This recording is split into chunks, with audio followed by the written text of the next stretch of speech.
All right, guys, let's get this party started. Yeah, so that was a weird laugh. Sorry. Anyway, I saw that Destiny and Candace Owens were having a conversation, but it was the day before I had a wedding and stuff. So I was like, I'll have to wait till today. And of course, it gets a little kooky bananas. So these two have been going back and forth on Twitter. I might take a look at their back and forth a little bit later, although I have to do this. But apparently, this conversation led to like an absolute like weird falling out of the two. Not that they were really in with each other. So whatever. But I'm curious. Either way, it's Candace Owens and Destiny having a little chit chat. It's funny because she accuses him, I think, of taking the stream down out of some kind of cowardice after they had the talk. But that's incredibly normal for, I guess, at least for me, and I guess Destiny too. Like, I stream, and then I take the stream off, and then I take the segment out of the stream, and then I make a video out of it. So it's kind of weird. I don't know. It seemed like maybe she just wasn't aware of his content strategy. I don't know. But let's go. They are not the most literate. You think people that graduate with college degrees can't read well? Yeah, what I'm telling you is yes. That's what I'm telling you. They're not the most literate. What would I look up to verify that? If I wanted to see, like, you got to do the research in your own time. I have done the research. Like, I'm happy to. True. What do you mean it's not true? And I'm going to tell you. Okay, Let me explain. Because I've done a lot of research on college degrees and a lot of research on education, and every single thing that you're saying sounds really good on like a culture war perspective. When you look at an actual economic perspective, when you look at actual firms that hire people, and when you look at the actual median wages compared to people that even have some college education, all of it is me going to school. All of it. That's great for you, but for the average. Why is the biggest regret for her going to school? That's weird. American, that's just not true. None of these numbers are found on. Yeah, it was copyright claim. Well, that's normal. My streams always get copyright claimed too. If I watch TikToks on them, he probably watched a TikTok or something on it, and it gets copyright claimed. Like that's incredibly normal. Like I forgot about that part, but that's what I mean. Like I always take them down anyway, and like a lot of times they get copyright claims, so I'll take them down and like I'll usually remove whatever songs from it. But yeah, that's insanely normal for something like that to happen. So on average, you will never find data that supports the idea that high school earners on average are earning college degree earners. There's no way. I mean, there are definitely going to be instances of people who went to high school who are going to be outpacing college people. But for the most part, you're better off going to college. Obviously, I wouldn't say just go to college for fun. I mean, if you go to college and you get like an associate's degree in liberal arts, which will set you up for success, if you do continue college, there's nothing wrong with that. Because even if you don't finish college, or even if you don't do anything with like a college degree, you'll still benefit because be a little bit more intelligent. Definitely make sure you pick. Definitely make sure that you pick. Make sure you pick a good degree. I'll say that. But if to commit to, you don't want some kind of weird like I don't know. There's degrees that are just not going to make you money. But for the most part, going to college is going to have you out earn people not going to college, especially if it's single person. I wonder what the data is on trades versus college though. That I went to school with is not using the degrees that they paid for. What did you go to college for? Journalism. Isn't she doing some form of journalism? Isn't that what you're doing right now? What do you mean? Isn't Candace Owens some form of like basically some kind of a journalist? You're acting like you're a college dorm kid. Yeah, and your catty insults towards people online make you seem like a high school mean girl. Oh, what are you doing here? What's going on? I just did PBD, Patrick David. They know you over there, right? Are you laughing? Maybe. I know. I'm good. Do you know Adam over there? Yeah, that's what I'm saying. I just asked Adam. He was like, oh yeah. Yeah, I know Adam. Me and Adam are cool. I'm not as much sure about the PBD guy. I'm pretty. I don't know who they're talking about. I'm a pretty far left guy, and I disagree with a lot of stuff they say. But pretty crazy way. They got both on that show. That's why it's so great. But I just did something with Chris Cuomo. Couldn't be further left. That's what I just did. Yeah, I saw it. Well, but when they bring on left guys, it's usually to roast the fuck out of them. So. No, that's not what happened at all. Oh, that might not have happened this time. That's what I've seen. When I had Anthony Weiner on, it was that. When I've seen other left-leaning guys go on, it's usually like a rake him over. Well, one of them is on the left, right? Which guy? So, I really thought that Adam just said I've never voted for Republican, but I might vote Republican. I think Adam is fair. Yeah. I think Adam is fair generally from what I've seen, but he's like center at best. And I'm not even like a communist type guy, but I mean like Adam is like pretty center. Like he's like a, I just don't think he's behind all the Trump stuff. But why laugh if I'm like, I just went Patrick David? It's like, haha, like what's that? What? Okay. Sorry. It seems like a little bit of a weird thing to nitpick on. Like, why laugh? I don't know. Awkward laugh, I guess. Oh, sorry. In my world, there's a lot. There's always like a lot of drama on people hating each other. So I just laugh because it's funny. Because I'm not sure if those guys hate me or not. I've been on the show once. They seem like cool people, but the Patrick guy has said kind of weird things about me or my fan base before. So it's kind of like a funny. It's just a funny thing. There wasn't anything deeper about it. I promise. Okay. No, I was just curious. I was like, because you would go on a platform with someone on the right, presumably. Yeah, of course. Okay, because you said because I'm on the left when I asked you, and I was like, what does that mean? Like, why people? We need more conversations. It doesn't need to be I'm on the. Yeah, it's interesting for her to say something like that to Destiny, but yeah, for sure, I agree. Left, I'm on the right. It's like, what do you actually think? What do you actually believe? Sure. Does Candace just not know who Destiny is? Destiny like exclusively talks to people that disagree with him. I kind of, and maybe I'm reaching, but it kind of feels like Candace came into this conversation not knowing who Destiny was. But okay. I agree, for sure, yeah. What are you talking about mainly over the past week or two? What's the stuff that's captured your attention, your eyes the most? Man, I talk about everything on my show. I mean, obviously, I think the biggest topic for me has been the Diddy lawsuit. It's the craziest thing. I haven't even looked at it. I don't know. That doesn't seem super interesting. That's come out, I think, since Jeffrey Epstein. And it's definitely significant because a lot of the work that I do is talking about. I've also been haven't really been pushing out as much content as I probably should be lately. I've been kind of halving it a little bit. Or I guess really asking the question is what's happened to black culture, because this is not the black culture that I grew up with, and the Diddy lawsuit potentially answers a lot of those questions. So can you what does it? Okay. Do you say where you grew up? I was born in She grew up in Connecticut, I think. White Plains, New York, and I grew up in Stamford, Connecticut. Okay. Yeah, I know that much about her. What can you catch us up on the P Diddy lawsuit? I haven't been in this area as much. Are you kidding? My mind has been. I've done. It's so weird. What? Are you kidding? Yeah, no. I mean, obviously not. I mean, it's just interesting when you have content creators that are really into a topic and they're just well, you don't know about it. I guess the P Diddy thing's kind of big. I just feel is it really something that everybody's paying attention to? I don't know. Israel Palestine for the last 4 years or 4 months, and then a whole bunch of red pill stuff before that. So my mind is not. So in case you guys have not seen it, you can go over to my YouTube channel. I've been covering it, and if you're there, definitely subscribe. But so essentially, at the end of last year, Diddy was dating that girl Cassie for a long time, about 10 years. Okay. And she started making allegations that Diddy was very into some very sexually deviant things, I would say. Okay. Is that a base alert, dude? And forced her to do a lot of things against her will, or drugs, whatever. Geez, she files this lawsuit, and basically overnight, I'm obviously being a bit hyperbolic, but he pays her off, so it ends. Okay. And then Cat Williams. I wish that she would be this aggressive against Andrew Tate's lawsuit, because she basically let him lie about what was part of his lawsuit instantaneously. It was actually kind of annoying. If you look at the information, it's pretty clear that he did it. But at the very least, when you have him on, you shouldn't allow him to say, well, my lawsuit's over TikTok. It's just over some stuff that happened on TikTok, because that's effectively what he has said. And she's like, oh, wow, that's crazy, instead of pushing back. And it's okay, how much do you not respect yourself? I don't understand why you'd let him get away with doing that. It's kind of alludes to the fact that more stuff is going to come out in 2024, and then a producer whose name is Rodney drops a lawsuit, and he alleges to have hundreds of hours of footage backing up his claims, and in the lawsuit he actually dropped pictures. So it wasn't just this, because you can always have a frivolous lawsuit, it can mean nothing. And what essentially his lawsuit suggests, allegedly, just for protection here, is that there's a blackmail ring in Hollywood. Diddy is a gangster. On top of Diddy sits Lucian Grange, who is the CEO of Universal Music Group. And this was, for me, one of the wildest parts. He tells a story about one night where Diddy got mad at somebody and just shot them in the stomach and the hip. He shows the pictures of the blood all around the bathroom, because he was right there when the person got shot, and he allegedly went to his knees and tried to help the person. It was Diddy and his son who allegedly shot him. But they said that there's one person that you call when something like that happens, and that guy's name is Fahim something. And sounds like a gangster film. I mean, maybe that's true. I don't know. He will come clean it up. The LAPD will write a fake police report, and he shows how the news then reported that the shooting happened outside, and then it got wiped under the rug. And what's interesting is that guy who you call the security guy was the same security person who was one of only 2 people there when Michael Jackson died. So it's now reopened, all the Michael Jackson stuff. Super interesting. A lot of stuff that I would say, a lot of proof presented in these documents. Like I said, there's I don't know. I don't really trust Candace Owens' representation of this information, but okay, cool, I guess. A lot of photos included. And if what he is spelling out is correct, then it's basically a homosexual ring that works by blackmail. They host these, what he calls freak-offs. Oh, yeah? Diddy is a black male, so I guess that makes sense. And they drug people, and they get them to sleep with a minor or do something, that you wouldn't want publicized. Okay. And then they own you, right? Because it's well, we have you on camera doing this, and so you're going to say or do whatever I want. So very much like the Jeffrey Epstein stuff. Gotcha. Are these in indictments, or are these just affidavits or to the media? Is any of the stuff gone to court yet? It's the lawsuit that he filed. So we're reading the lawsuit documents directly. This is a civil lawsuit, I'm guessing? Yes. Okay. He's suing Universal. Could be real. Could also be, just so people know, the way people usually engage with lawsuits is that you go super hyperbolic in your lawsuit, and then the other side goes hyperbolic towards their side, and then you kind of meet in the middle somewhere. But hey, maybe it's real, man. It's fucking crazy. So music group, he's suing Lucian Grange, personally.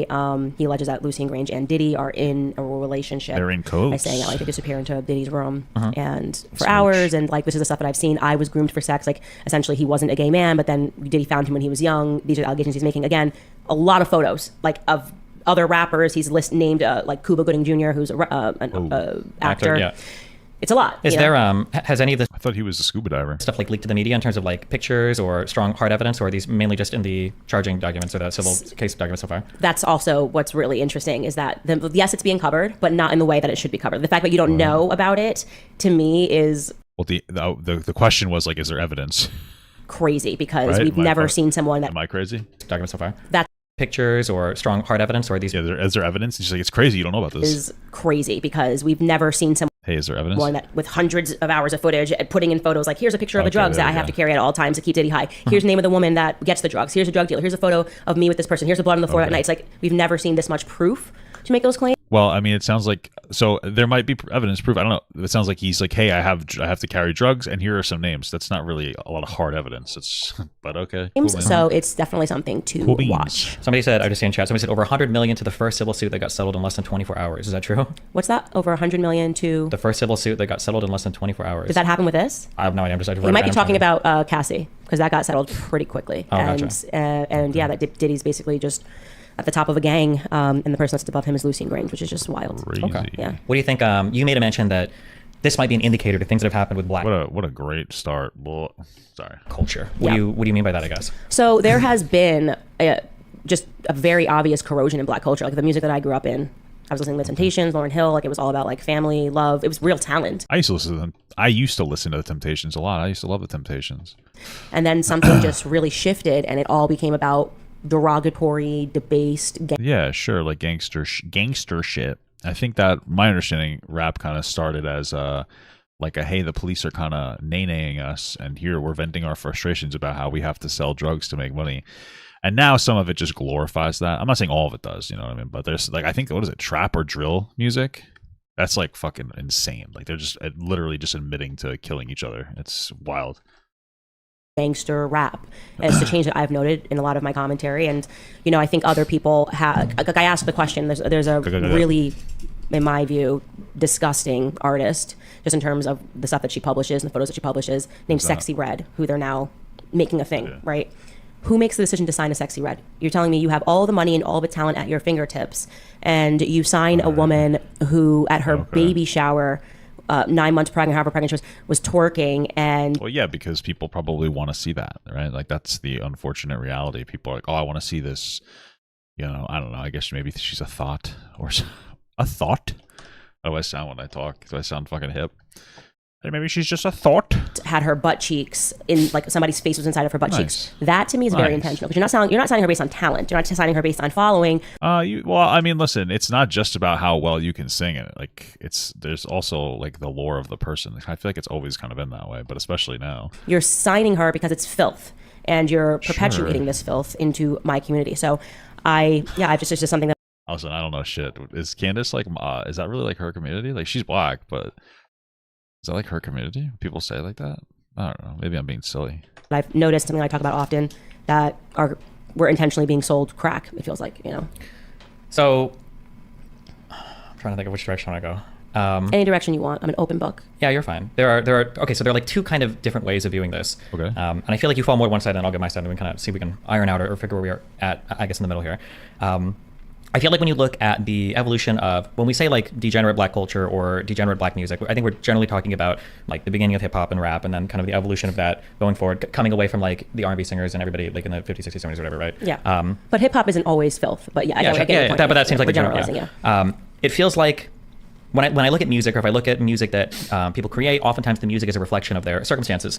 And you can see, especially as America and the black communities became more conscientious, maybe. It's just unfortunate because if you look at it, regardless of what culture it is or what group of people it is, there's always something considered sexy about some form of gang culture. I mean, we glorified Italian gang culture for how long? How many different fucking Italian mobster movies were there? And now there's a glorification of, black gangsters too. It just always seems like there's always some kind of a glorification of some kind of a gang community. Always something. So I wonder what that is. I wonder why people do that. It's very interesting. So this isn't really like a situation unique to black people. Ryder Davis super chatted $1.99. Okay. $1.99 from Ryder Davis. Thanks, bro. Much love to the LeBron of YouTube. Heart. Thanks, bro. I appreciate that. This isn't something that's like black specific. You see glorification across, like, The Sopranos was a huge show. It feels like they did more, and maybe this is just ignorant, I don't know. It feels like they did more to stop Italian gangsters than maybe they do to stop black gangsters. Maybe I'm wrong about that, you know? I don't know. Just interesting. Of the ghettos that they've been kind of pushed into, or the policing situations that they'd had to be a part of, or Sure. drugs destroying their communities, et cetera, et cetera. And then those people turning to crime, that you also see the music and the art kind of reflect those conditions. And then those pieces of art that get created, especially the music, end up being like worldwide popular. Like the most popular genre of music in the world is like hip hop and rap. So when I look at people pushing certain stuff today, I'm like, okay, well, we got two really big, in my opinion. I went to school for music. I don't know if you thought it was saxophone or whatever. So It's entertainment. Why would I watch a movie about just an average nice guy? Well, you didn't like what the fuck is that movie called with Jim Carrey? I forgot what it's called. Damn it. But where his whole life was like constantly on television. I forgot. Truman Show. You don't like that Truman Show, bro? I hear what you're saying. I get that. It's just it's interesting. It's interesting because it's like very real right now, you know? we had two really big contributions to the world of music from America. One was jazz, that came basically from the black community, and then the second was like rap and hip hop. These forms of music become popular. People see that it's popular. They want to get involved. Obviously, the money men, the people on top, they want to kind of continue to push this because it's popular, and everybody around the world consumes it. I feel like there are a lot of market forces at work that kind of perpetuate this and keep this happening. Sure, yeah, absolutely. And that feels pretty satisfying to me to explain what's going on. So when we ask, like, why is it a woman twerking with somebody's face in her butt cheeks? Because, I mean, like, who doesn't like seeing women twerk with face in the butt cheeks? You know what I mean? For whatever reason, that's like what the worldwide culture seems to want to see right now. And then on the other side, it feels like it does seem like people want to see. I mean, listen, I like girls twerking. I'm not gonna lie, it's kind of hot. People, I don't want to just say conservatives, but I would say broadly speaking, I guess I'll say on your side in general, it feels like there's this idea that there's this much more intentional or like malevolent. Yeah, it seems like she thinks there's a conspiracy to keep black people down. I don't know if there's a conspiracy to keep. I think that maybe, I don't know, maybe force working behind the scenes. Yes, there is, and so I'm Wouldn't you just call that systemic racism though? Like there's a mysterious force, like what, trying to like stop black people from succeeding? Isn't that systemic racism? It's probably not that complicated. It's probably just this makes money, and then in a lot of black communities there are people that don't have a whole lot of opportunity in general. So like I'll try to do this, you know. I don't know, just give fucking black kids better schools, give black kids computers, help black families afford life. You know, it's more complicated than all that, but I would say like that's probably a great start. You know, and keep black kids into schools and have them try to do better and give their parents the ability to live and try to get off the dependency of welfare. There's a lot of different things. I'm going to push back on what you're suggesting here. You're suggesting that this reflects the community and they're sharing their stories in a way that makes sense.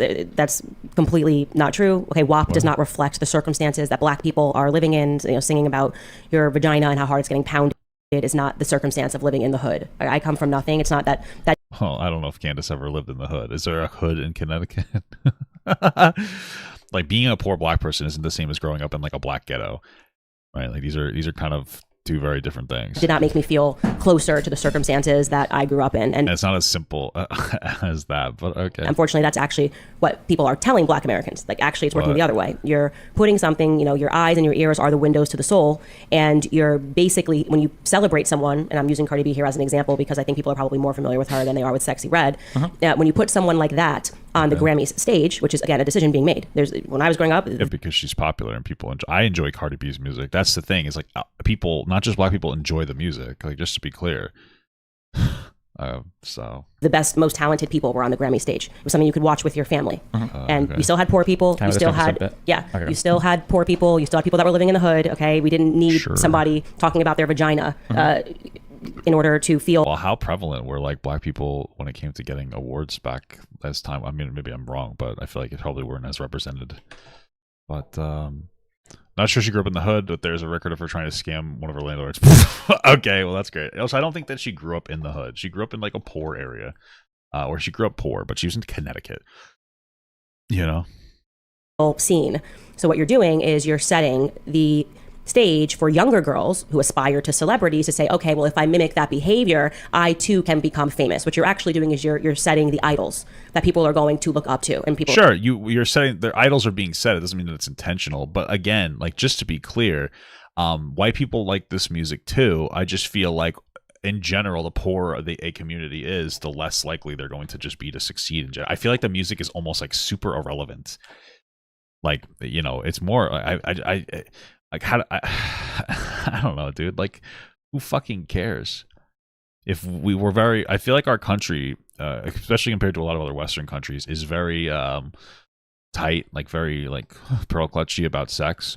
What's really not like as big of a deal. We have it like super stigmatized. I feel like the biggest issue is people just, like, in a lot of areas, regardless of color, but just don't have fucking money. Like, how people have better opportunity in general, you know? People are going to think this is what I should aspire to. So it's actually working in the exact opposite way. Can I ask a question? In that, I mean, you can make the same argument about like basketball. Like, I'm not even kidding. You know, there's a lot of poor black areas. You know, sometimes they're like, well, there's not a lot of opportunities. Like, I could maybe do music or I could do basketball. There's like not a whole lot of opportunity. Like, some of these like really impoverished or join a gang.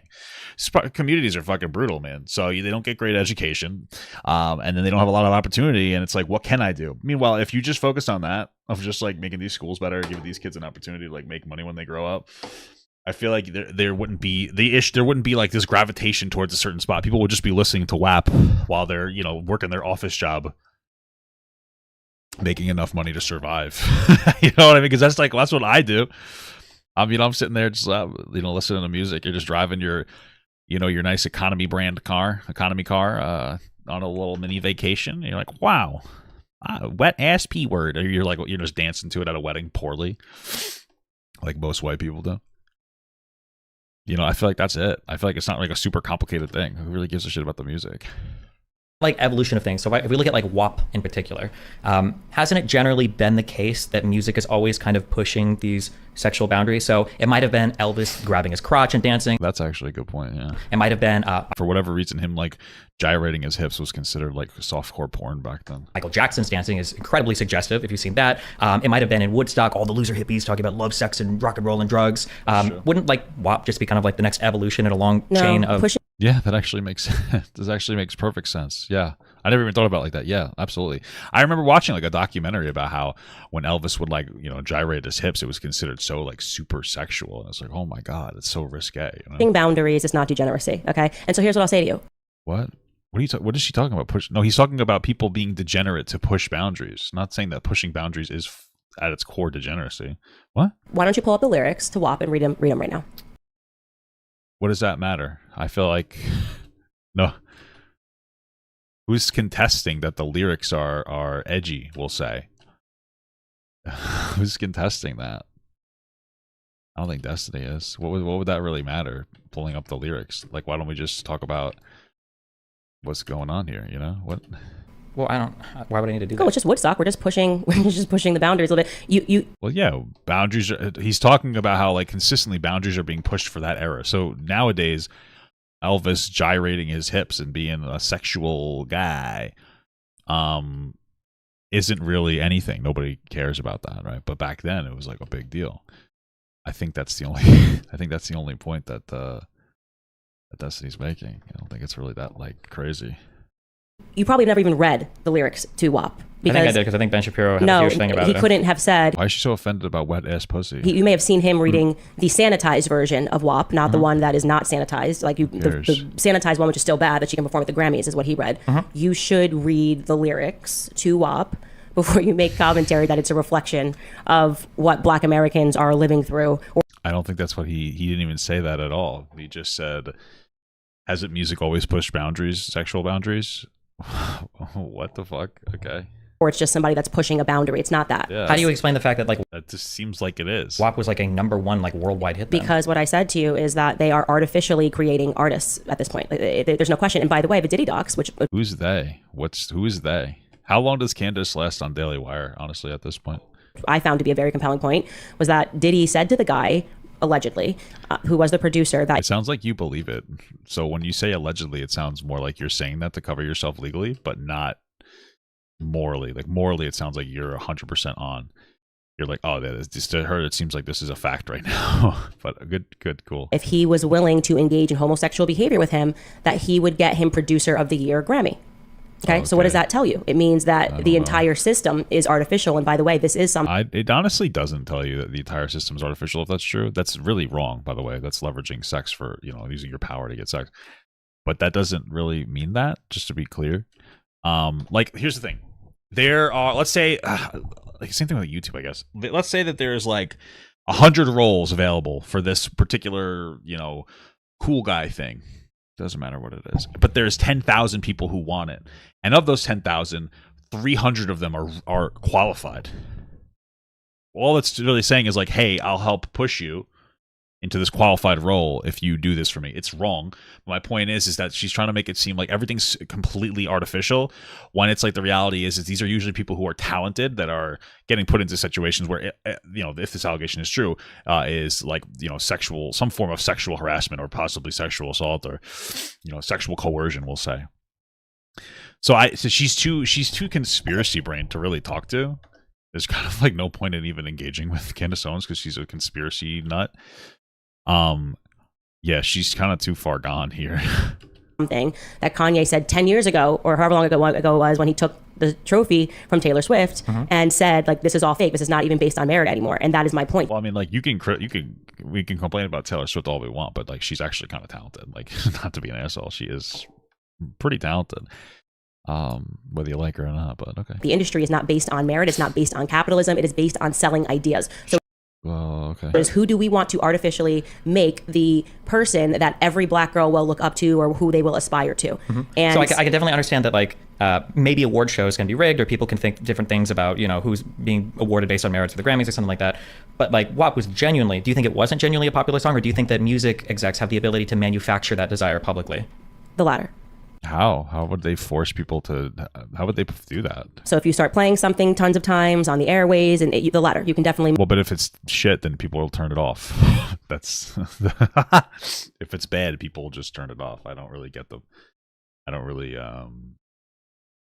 Rhonda Rocket super chatted $1.99. $1.99 from Rhonda Rocket. I love you, but you're bad at Vampire Survivor. I'm better. Heart. Just to be clear. Just to be clear, I'm better than you at this game. You're fucking dog shit. Okay, I'm doing a challenge right now. Loser, shut up.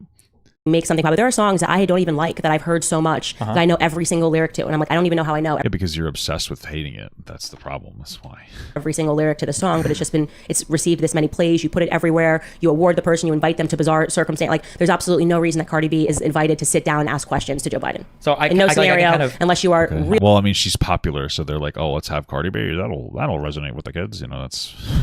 That's what he did. Really making an effort to legitimize this person and to make this person aspirational. Again, this is not an insult to Cardi. I actually think that personality-wise, she's got a ton of talent and she's interesting. And I've said great things about her on Love and Hip Hop, and there are elements of her that make her a star. But what I am saying is that a lot of that is manufactured, and I just don't see how anybody, when looking. Don't you think it's entirely possible or easily possible? So like, I feel like there's like so many things wrong with this. So one is, why wouldn't competing record labels start pushing talent that's actually popular that people want to hear? I think that would be a big question. The second thing would be, how can we explain? Yeah, I mean, this guy's completely explained away once you realize that there are trends of things. So it doesn't really make sense. Okay, whatever. Top-down domination, this type of media popularity through all of our reality TV shows, all of our TikTok stuff, all of our YouTube videos, and the music industry. And then how can you explain that all happening worldwide? Sure. Like, it feels like that to try to explain this. Everything is just a conspiracy. She's not going to give a good answer. She's just conspiracy brain. She's boring. Through people that are exercising control on these platforms would require more control than anybody has ever been able to exercise on any platform ever. And they're doing it like on a multi-country, multi-stage it's just level. it's very easy, actually. It's a very basic concept pertaining to governments. They need propaganda. Hollywood is propaganda. You should, for those of you that are watching this live, go listen to the conversation that Joe Rogan had with Cat Williams, where he talked about all of this. There's a different, so listen, there's a difference between there being corruption in something versus everything being completely manufactured. Spoops super chatted $4.99. $4.99 from Spoops. Loving the fit today. Great summer vibes. Sparkles. Thank you. Wow. You like that? Yeah, no, like, listen, I'm sure there's corruption in like every industry. That's not a good thing, obviously, but That's different from what she's saying. That's the problem with her conspiracy theory. That's why how like idiots fall for it, because what she's saying is that everything is 100% manufactured and nothing is genuine. Everything is isn't. But then she'll say, yeah, there's corruption, and it's like, yeah, of course it's agreeable. Of course there's corruption. That's wrong. But that's not what you're saying. You're not just saying there's corruption. You're saying everything is a conspiracy. So. And he said, I know you think that you're being entertained. And this is somebody that comes from inside of the industry. Okay. And he starts talking about the Diddy stuff, the idea that in order to climb higher, you kind of have to engage in nefarious behavior. Yeah, I mean, I wouldn't doubt it. That's what the whole what's his face thing was, the Harvey Weinstein thing. Yeah. And how he was collecting all of this information, and he was speaking out about what was happening inside of the industry. And he said it is twofold. You might be being entertained, but they are making decisions about what will entertain you. And a great circumstance in which he probably a level of truth to that, sure. Presented that as evidence of that is transgenderism. And he okay. Incredible. Asked hold on. Okay. He asked a question which should be answered. He said to Joe Rogan, and he laughed about it. He was like, a guy wears a dress on the red carpet, okay? And then the media tells you how great he wore the dress. And he's like, just to be clear, and I don't mean to say this to be like rude, but there is a legitimate trend in like some black communities that's just very homophobic and very transphobic. So, I mean, I'm not like, Cat Williams seems to be very ingrained in that community. And that's nothing inherent to black people, but like when you look at communities of people in general, it doesn't matter what the community is, because there's white communities, Asian communities, any community like this that are poor and very religious and very uneducated, like from like a school perspective, they tend to be homophobic and transphobic because poor people don't have a lot of empathy. People who gravitate towards religion can be a beautiful thing, but religion oftentimes, unfortunately, seems to promote a lot of hatred of LGBTQ and trans people. And lack of education makes you dumb. So, like, yes, of course, we got to tie. So I wouldn't doubt that Cat Williams is saying that. That doesn't mean that his entire message is wrong about Hollywood having a level of influence. Of course it does. But this side, like, tagging trans and gay people onto it's just so stupid. It's fucking lazy. He said, tell me one situation where he didn't wear the dress wonderfully, when he didn't wear the dress in a way that was amazing. It's because they have all agreed that this is the narrative. And then he talked about the fact that the record execs also own the publications that are saying that something is amazing or something is not amazing. And that is just plain old-fashioned propaganda. So you don't necessarily need to detach what we're talking about from your concept of what governments are interested in. It's always propaganda. So I understand Cat Williams has said this. I also understand that Cat Williams was at one point in his life addicted to crack, and I think he's famous for losing a fight to a high school kid. I think it's like benched his career for a while. You can insult him, but it doesn't. I'm not insulting him. I'm just saying that 2 + 2 = 4. 2 + 2 = 4. I'm not insulting him. I'm just saying that to like lean into his testimony, who also we would both acknowledge has a lot to gain by giving like incredulous testimony like this, like saying like, that's a good point. Too. Oh my God, these crazy things are happening, right? I don't know if I would just say, well, it's something to keep in mind, but like, no, it's actually a good point from Destiny. Like, maybe take it with a grain of salt, huh? Right? He does. The fact that you're talking about him and you're citing him and you know it, right? If anybody else was saying a similar thing, we'd say, well, okay, they're saying this because they have something to gain for it, right? He knows that this is going to be a hot take, and he knows that it's going to go viral if he says it, and he knows he's going to get a lot of eyes on him. Yeah, and if his career is pretty much flatlined, and I don't know if it is, but if it is, then like he has nothing to lose anyway by saying something like this. Right. So I think it's good to call that into question. I think the issue that I have when it comes to the accusation that everything is some top-down level propaganda is I feel like the conversation shifts away from the important stuff, which is why are people attracted to this type of stuff? Why do people vibe with it so much? Why are we replacing traditional, better forms of media or more? This is why Destiny's much better at debates, bro. I wouldn't come up with any of this shit on my fucking off the top of my head. Thought-provoking, I don't know what you would call it, forms of media with this type of stuff. That's the thing. Candace Owens is like a lying like dipshit. Well, no, she's not a dipshit. She's like a lying fucking conspiracy brain nut. But I feel like it's so hard. I don't think I'd be able to push back against these wild conspiracies. Like I feel like like she's just saying wild shit. It's like, where do you go from there? When somebody basically sits down and says everything that I don't like is a conspiracy, and all they do is sit down all day considering why they're right, and it's like, wow, like I don't think I could counter that because you're fucking insane.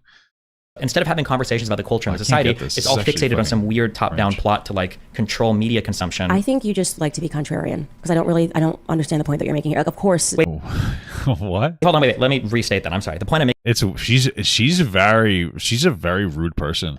Very interesting. I think she's very dismissive. It's like, oh, you're just a contrarian. There's something really weird about her. You got to give her credit. She believes what she's saying. I'll tell you that. I think maybe she does. I don't know. I mean, she went off with Steven Crowder for being abusive, but then is friends with Andrew Tate, a literal fucking sex trafficking rapist who abuses and beats women. I mean, all the information has already come out. But she's so weird.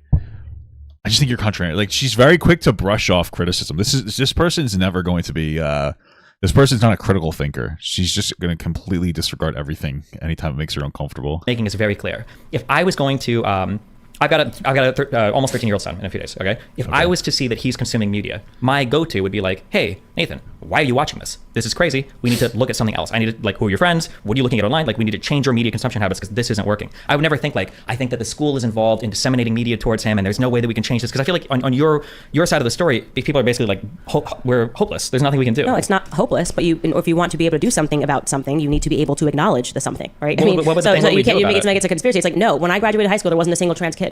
Now you've got like more than 50% of kids that think that they're other. That is obviously. So just to be clear, when it comes to the trans conversation, it's not really that hot of a take. It's very boring of a take. First and foremost, back in the day, it wasn't okay to be trans. So nobody was going to identify as trans. I don't think that's a hot take. That's pretty obvious. Number two, now that it's more okay to be trans, more people are going to identify for two reasons. One, because some people are trans. Two, because some people are exploring their gender, and three, because some people, especially kids, are fucking annoying and they want to do something that makes them feel unique. That's it. Okay, when I was growing up, it was bisexuals. Everybody was bisexual in school. You know what I mean? Like, part of it is a trend. Trans people are definitely valid. They're real, but there are some people turning it into a trend. That's it. I don't know if the statistic is 50% of kids. I was pretty sure it's like 20% of like the youngest generation is identifying as, you know, non-binary or excuse me, LGBTQ, which most of them bisexual. But it's like, it's so interesting how quick she is to run to a conspiracy theory. Like, it's not really that deep. Honestly, it really is just not that deep. But she makes it there. She puts it there. Propaganda. Clearly, it's just not possible that you didn't exist. Maybe there was one person. Like propaganda, like somebody's trying to make trans kids. What are you talking about, dude? It's just like a thing that's going on. That's all it is. And then all of a sudden, everyone is. Sure, I think it's okay that can only happen. That can only happen through propaganda, right? Maybe, They're suddenly being told an option. They're kids, right? You want to. That's not really. Being told an option isn't always propaganda. What is she talking about? Experiment. And you want to be different. You're looking for a way to stand out, and so you hold on. And in the classrooms, you've got teachers that are reinforcing this narrative that is, yes, top down, right? It's like Hollywood in lockstep with the Department of Education that is making these options available. It's so interesting. To her, all these groups are working with each other to like create trans people. It's not really that deep. Like, half the industry is virtue signaling and they're pretend caring of trans people. That part's true, but like, what the fuck are you talking about? If it was natural, when I graduated high school, there were gay kids. There were lesbian kids. There wasn't a ton of them. Sure. It wasn't an identity. That's another thing. The identity thing the identity is very new. Interesting thing. I agree for sure. And so it shows you who are they emulating? Who are they copying when they do this stuff? Because it's an option. It's just being presented. Well, I think the thing here is that Candace will obviously acknowledge that gay people exist, but I don't think that she thinks trans people exist or are valid in any capacity. So she's never going to have like a reasonable take on this topic. So. To you, it's obviously not natural if it didn't exist naturally. And I agree, but culture is a very complicated thing. Culture is not a complicated thing. Culture is a very complicated thing. You have 7 billion different people engaging with stuff. What are you talking about? How is it not a complicated thing? I think they are deciding the amount of control over culture that you think they do. There's no shot that anybody would be able to top down control. Well, like I said, there have been a lot of evidence that has come out, whether you're looking at the Jeffrey Epstein case or you're reading through the 72-page document for the Diddy lawsuit that suggests that the government is involved. Even on the Jeffrey Epstein case, like, what's suggesting government involvement here? What do you mean? What do you mean what's suggesting? Like, what part of the Jeffrey Epstein case is like, oh my God, the government is like playing a part in this? Well, the fact that he had ties to the Mossad and the CIA, and that when they raided his home, he had his face and about, 6 different passports? Who can issue passports? Sure, but when we look at it, who can issue? Well, can anybody get a passport? I mean, listen, I don't want to talk too much about Jeffrey Epstein. I don't know if he did it. I don't know if he was able to do that to himself in the prison cell. I don't know, man. Like, there might be some valid shit there. I just feel like some of this conspiracy shit, it's a little bit above me. It's a little crazy. Issue you a different identity. I don't know about different identities, but for passports, I imagine you can get that illegally, or you can just get it from countries depending on citizenship status. Well, but what I'm saying is that, like, for when we look at Epstein, right? Epstein was a billionaire, right? Why was he a billionaire? Why? Because of trading or whatever he did? I'm not really sure. No, that's the question. Nobody knows why. I don't know why. There's like $1 million. Sure. There's lots of people where I don't know how they made their money, but to fill in the gaps of all of this with some. No, you should always know how somebody became a billionaire. That's like a very easy thing. Like, somebody should just be like, I became a billionaire, and you have no idea how. Like, I'm sure there are tons of people. It's like, I sold a product. You know why Elon Musk has money. You know why Jeff Bezos has money. You should not say we can't connect the dots on how this person became a billionaire that was able to purchase an island. Filings aren't always going to be public. That like, oh well, I can figure out exactly why this person became a billionaire. If they don't work in like public traded companies or something, how would you ever know? There's no way you're going to know that. He did. Then what's the question? It's not a question. It's just nobody understands why Jeffrey Epstein or his brother have billions of dollars. Well, you just said did he have a ton of shares in publicly traded companies? What do you mean? Did he have a ton like of when shares we ask, for instance, customers? so here's a question. Do you know how Jeff Bezos made his money or how Elon Musk made his money? I know that Jeff Bezos created Amazon, and I know that Elon Musk has created a ton of things. Tesla, you got Starlink. Okay, kind of, so not really. Well, Elon Musk didn't create Tesla, just to be clear. He bought it. Oh, fuck, I just died instantly. He bought Tesla. Just to be clear. But Bezos made his money because of the appreciation of shares of Amazon that he had a huge stake in, right? And Elon Musk made a lot of his money. Initially, it was on PayPal and a couple of ventures, and then because he had a huge equity stake in SpaceX and Tesla, especially, that's where they made their money. Is ownership of stock of publicly traded companies. That's why I said we can look at those people. We can say we know how they made their money. So I don't think Epstein had massive shares in publicly traded companies, did he? So he wouldn't have made. Did you actually look into the Epstein case, or are you just because I can't tell right now if your thing is just to be contrarian? Okay, hold on. No, I'm being serious. No, I'm asking you because it seems like you're just like whatever your position is. I'm going to take the opposite, and I'm going to say something really quickly to try to say, well, how do we know? And it's like that's. Well, it's just that you're conspiracy brained, Candace. So even if there are parts of what you're saying that are correct, you're still fucking conspiracy brained. So it's hard to validate every little thing that you're saying. Actually, quite boring. Sure, you know what I mean? Like it's like, dude, like let's actually have a real conversation because tons of stuff is happening right now. It's so lazy though. Like anytime someone disagrees with her, she's having a temper tantrum. That's the problem. Like it's fine to be like, I think you're just being contrarian, but she's completely dismissing everything that he's saying from the start. It's kind of obnoxious. Well, it's incredibly obnoxious actually.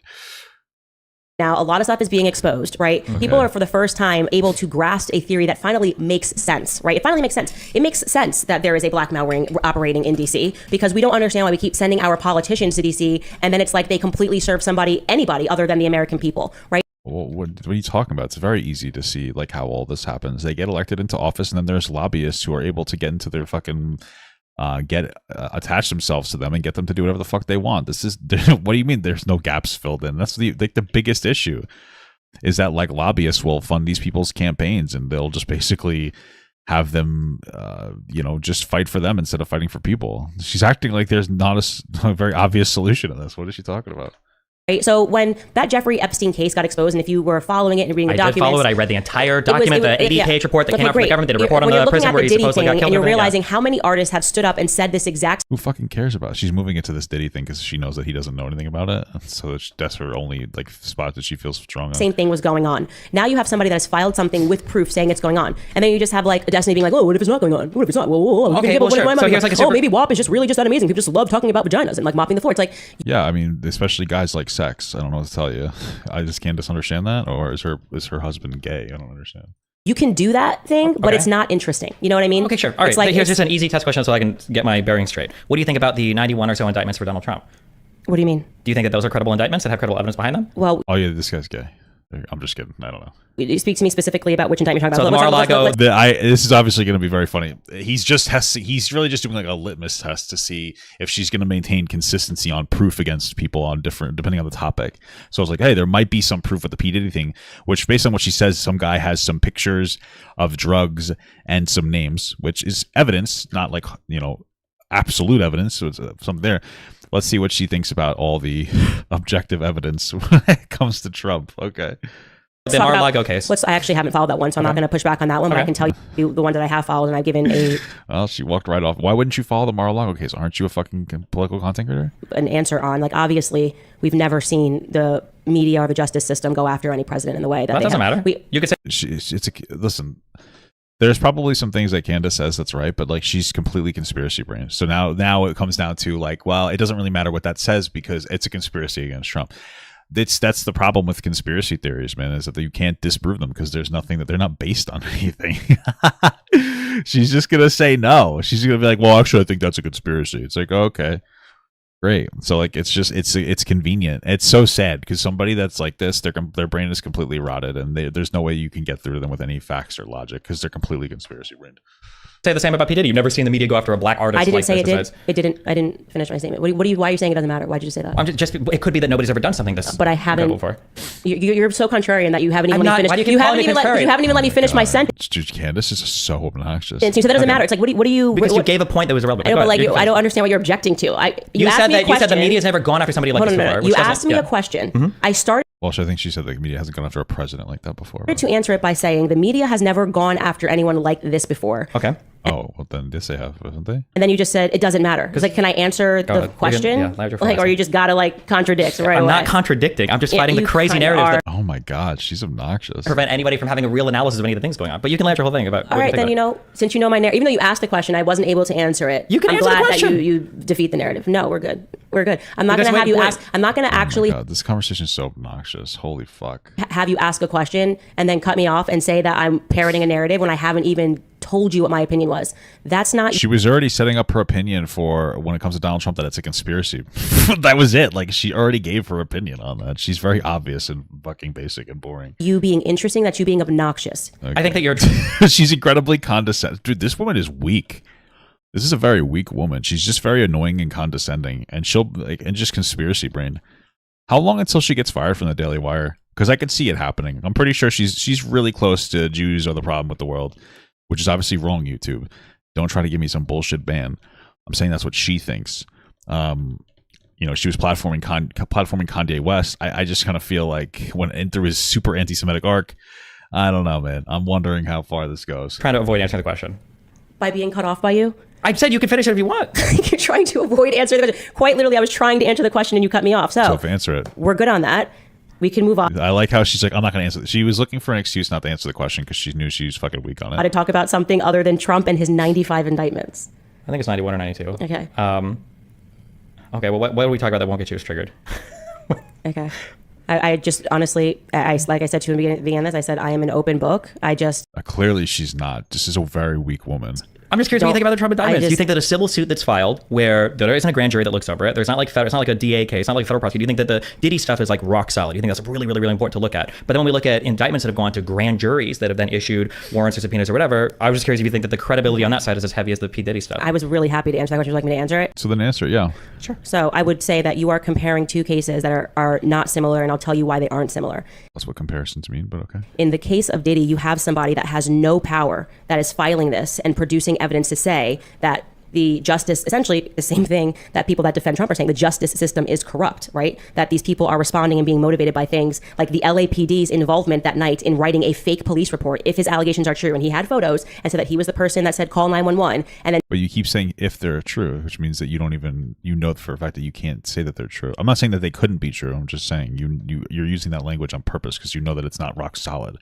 Seeing the media report on it and lie about what happened at that studio is very scary. It's scary if okay. Unless he faked these blood photos, which is a plausibility, but it shows you that there are people that are sitting at the top that have a ton of power, right? So the people that are acknowledging that and then also saying that those same people, that same network of individuals that can make up allegations and make them go away with the media or stay and make it a big deal because of the media are defending Trump and what's happening to him. So this isn't, they're actually, these two things are not at conflict with one another, what's happening with Diddy and what's happening with Trump. It's actually, they complement one another in terms of what we're saying. Now, okay, so it's a conspiracy. Like that's the whole thing. I don't doubt that there is corruption in the government or in any institution. Obviously, I think we know that. I think we all know that.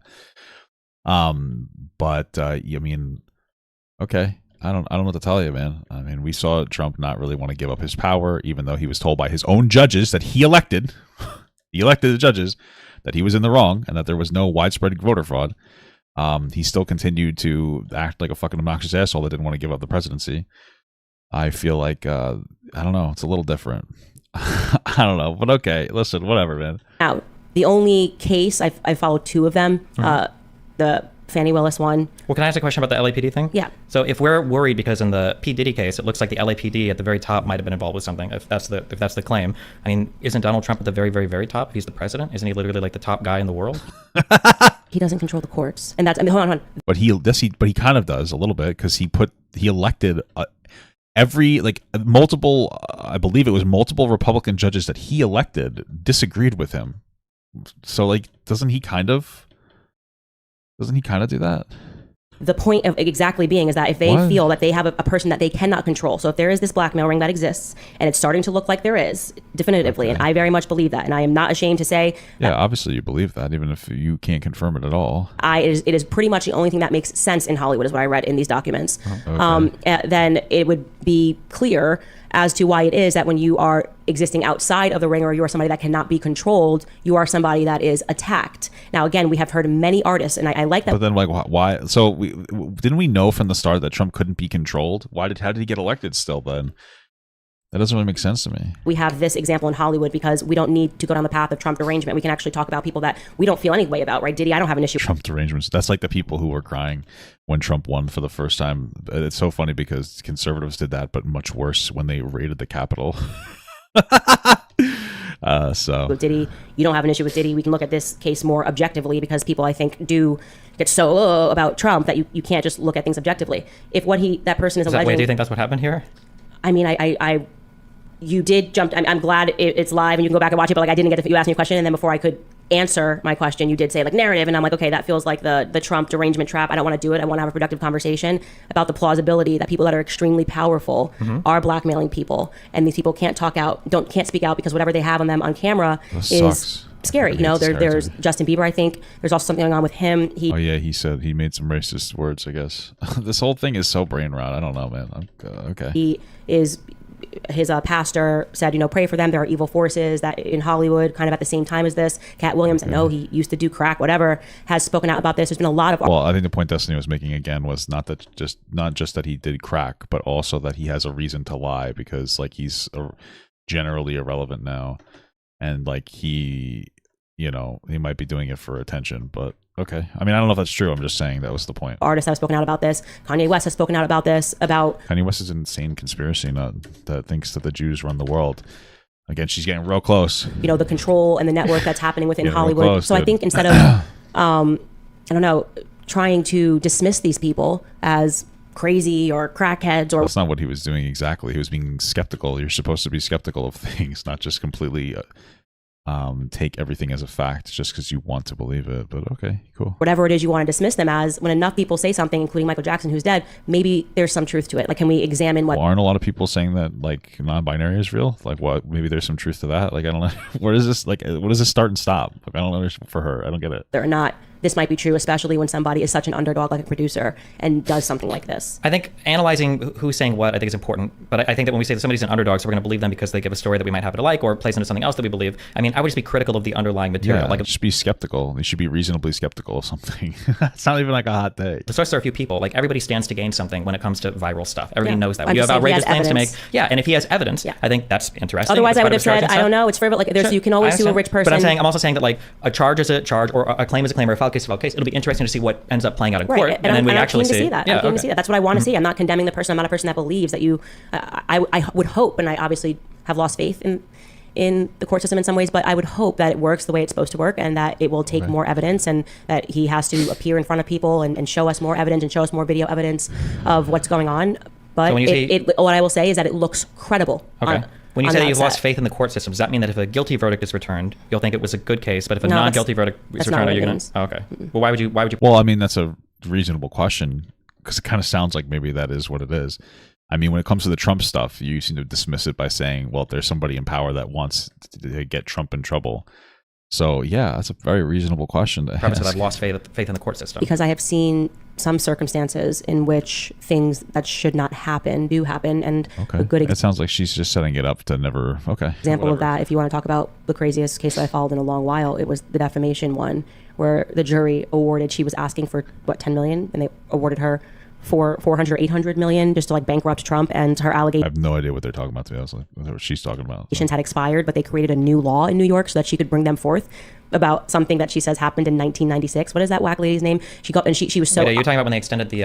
E. Jean Carroll. Statute of limitations to allow people to sue people relating to... And then she got funded to reopen this. They changed the law.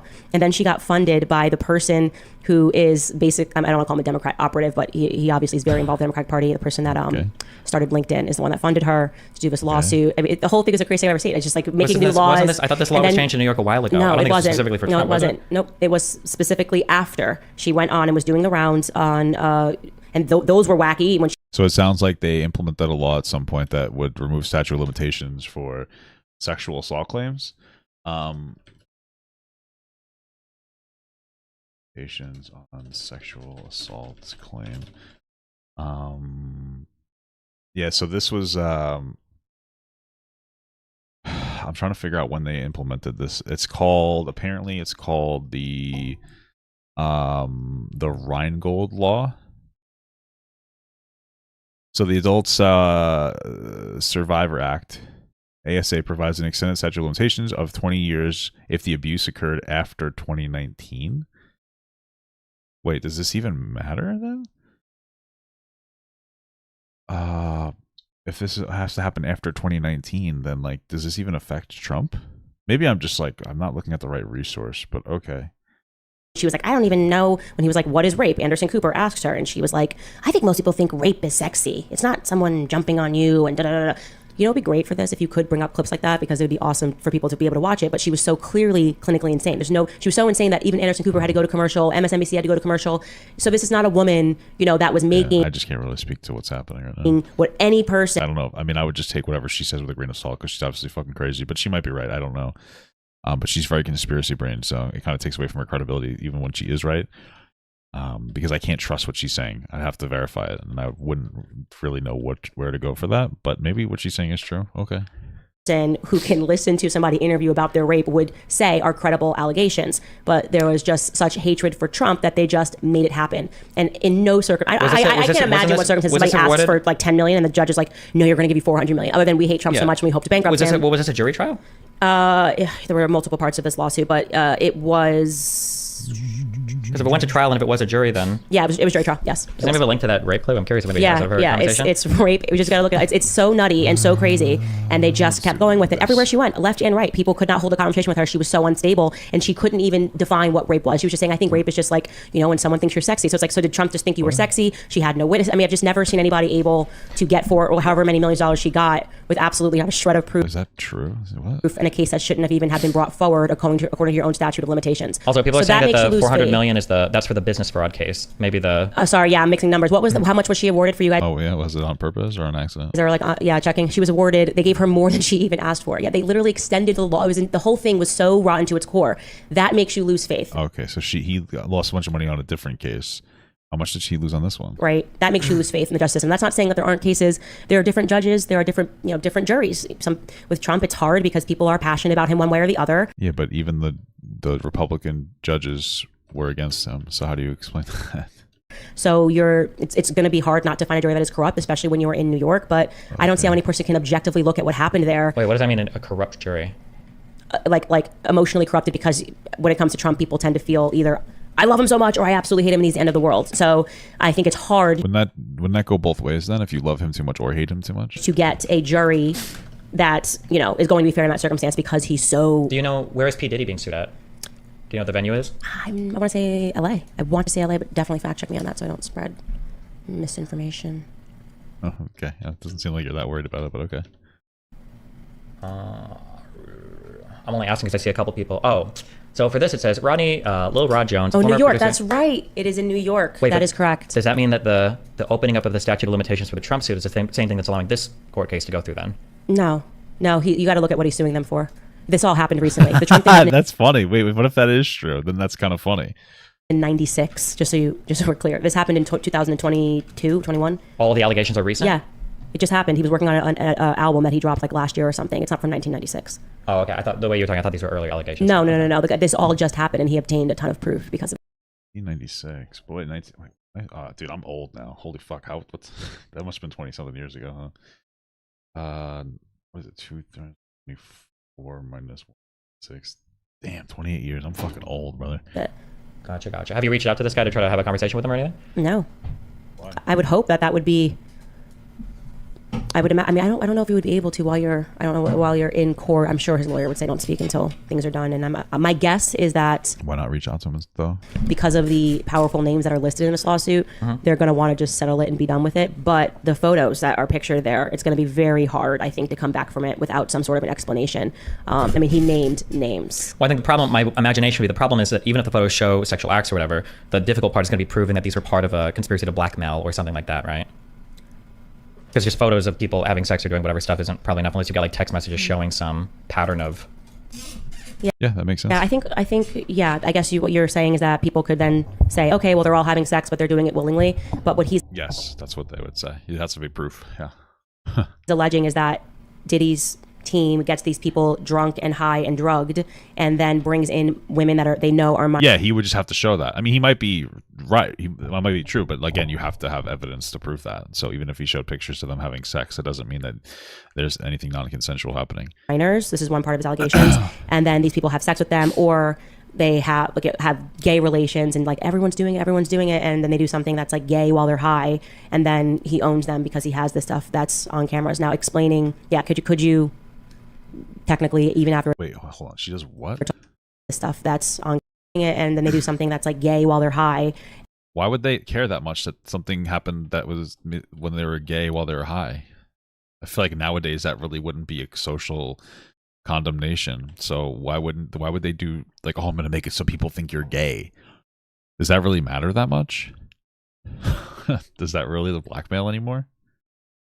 Don't people like, do people give a fuck about gay people, like, or in a bad way? Like, do people are like, I hope that homophobia is not completely gone, but are people that like upset about like, oh no, my favorite artist is gay? Oh, okay, maybe. And then he owns them because he has this stuff that's on cameras now explaining, could you technically, even after it's all exposed, say like, oh well, maybe they all did it willingly? Sure, you could always. Sure. Well, I mean, the burden would be on him to prove at least. Which is why I really want this to go through, because there's just been a lot of artists who have said this over the years, that there's like some sort of gang that's operating in Hollywood.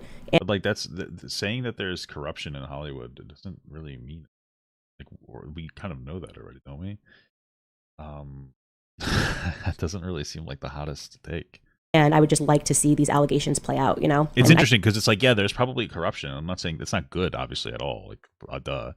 But it's interesting that we went from like, hey, there's corruption in Hollywood in any group, and when it comes to any, you know, intermingling of groups, we'll say, to say that like there's this massive like network of people that are trying to control your thoughts and your desires and your wants and needs, and there's pedophilia rings and there's homosexuality rings, there's people, and they're drugging you and making you fuck kids so that they can prove they have something over you, and it's just like, holy shit. It's like, I feel like there's something correct about what you're saying, again, that there's corruption, and then you're taking and you're attaching narratives to it. It's a little bit insane. Like, not saying that like, hey, there's cliques in Hollywood, some people have it better than others. Like, that's not a hot take. That's like normal. That's kind of like understood nepotism. It doesn't mean it's right. But now you're going off onto like a fucking tangent. I think everyone should want that, by the way. What do you think on a broad level? Diddy. Yeah. Okay, so you keep calling me contrarian. On a broad level, the reason why I tend to fight back against the overarching narratives is because I feel like they leave listeners feeling very powerless. So when I talk to my audience, I want people to vote. I want people to be politically active. I want people to, take an interest in their local city council stuff, their local races, because I think that people getting involved politically, local racist, especially voting, is a really important way to change the landscape of our country, on a local level or on a national level. I agree. I also think that people talking to their friends and family and spreading ideas and messages, I think these things are important as well. But I think that the reason why I push back sometimes against the broader, when I say narrative, by the way, I don't necessarily conspiracy theories. mean that's like conspiracy theory or whatever. But the reason that's what I would mean it as. Push back against like the more broader narrativizing of things happening culturally is because I feel like it leaves listeners feeling very disempowered. I remember when I was in Austin and I asked Alex Jones on stage after he'd done another one of his big rants about the deep state and blah, blah, blah. I think I asked him, I was like, well, what do you want your listeners to do? And it was the first time I ever heard him be quiet for more than 5 seconds because he had no answer. So I'm that's a good point. Curious for you, when you talk about this overarching stuff, you want to bring people's attention to it. What is like a Candace Owens listener supposed to take from that? Or what are they supposed to do in the real world, I guess, to like fight against some of this stuff? Yeah, I mean, I always tell people what they can do. Like, one of the biggest pushes is telling parents that they should be involved in their kids' education, and you saw that. That was conservatives who brought forth that movement of parents actually showing up and demanding changes in the textbooks, and finally recognizing how. What if that's what the Illuminati wants, though? Parents to homeschool their kids. Far things had gone because we allowed the Department of Education to just spike the ball for decades, actually paying attention to what they do. I always tell people to get involved in local elections because they matter more. And I think that a lot of the corruption that's taking place in Washington, D.C. is what we're speaking about, because it seems like no matter who we elect. So get lobbyists out of, try to restrict the power of lobbyists. Isn't that where so much of it comes from?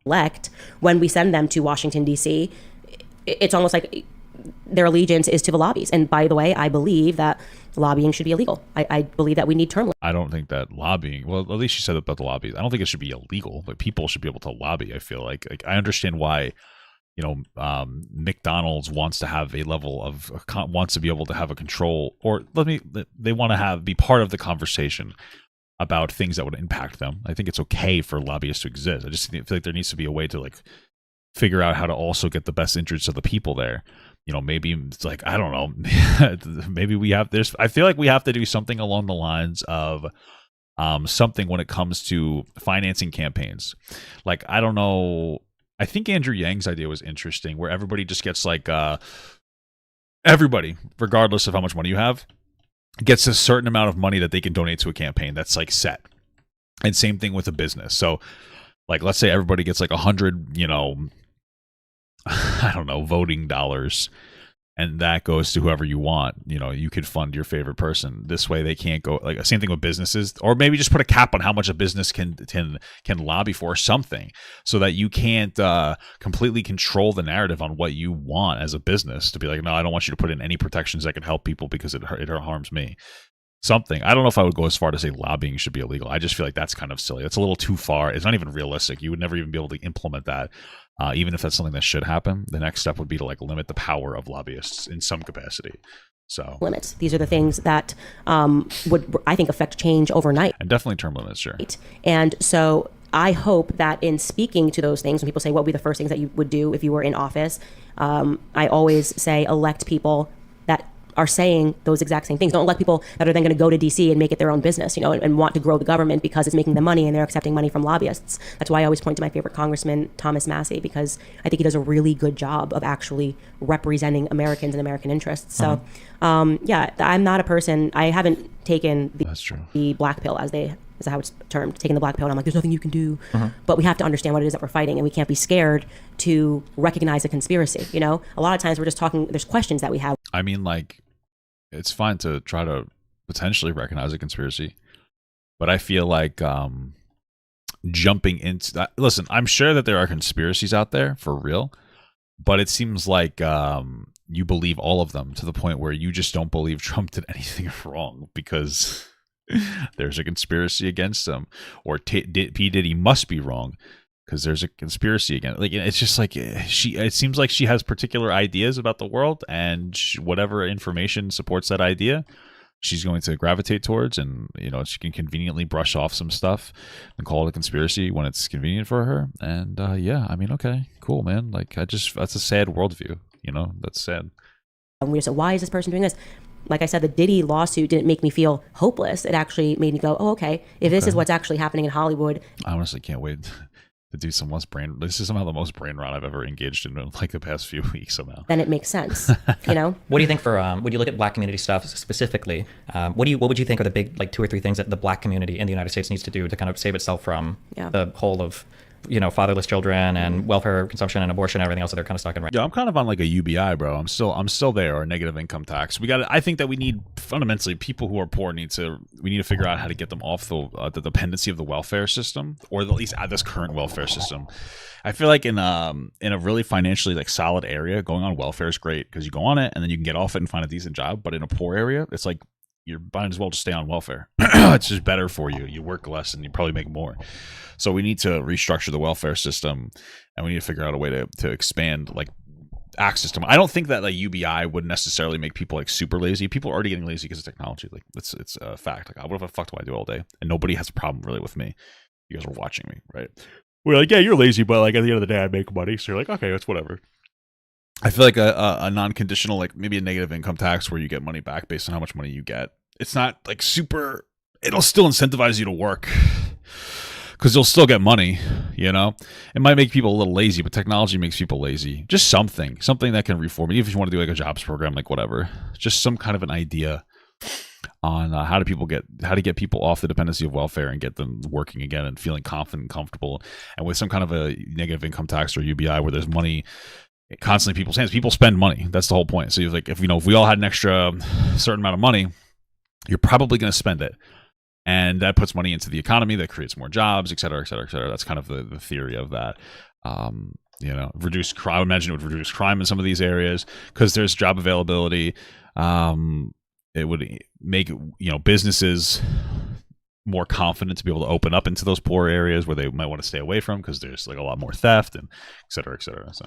Right now? Well, the first thing I think is to educate yourself about where it's all coming from. I think black Americans need to be educated on black history, not in the Democrat textbook way, but in the real way of understanding where all these initiatives came from. Because a lot of times black Americans are asking the government to solve what the government created, which welfare programs obviously destroyed the black family. And it was the intention of Lyndon Baines Johnson to do that because he wasn't a bad racist and spent. Well, I don't know if maybe he wanted to. I think it has less to do. I think it has more to do with because black people tend to be disproportionately poor, which is why welfare hurts poor areas and communities. Because there's, again, in a nice area, or in like a more middle class area that's financially sound, you go on welfare, you can come off of it and be able to get a job that puts you in a space that's better off than when you were on welfare. In a really poor area, not so much. And it's not something that's just affecting black people. It's affecting white people too, especially as time goes on.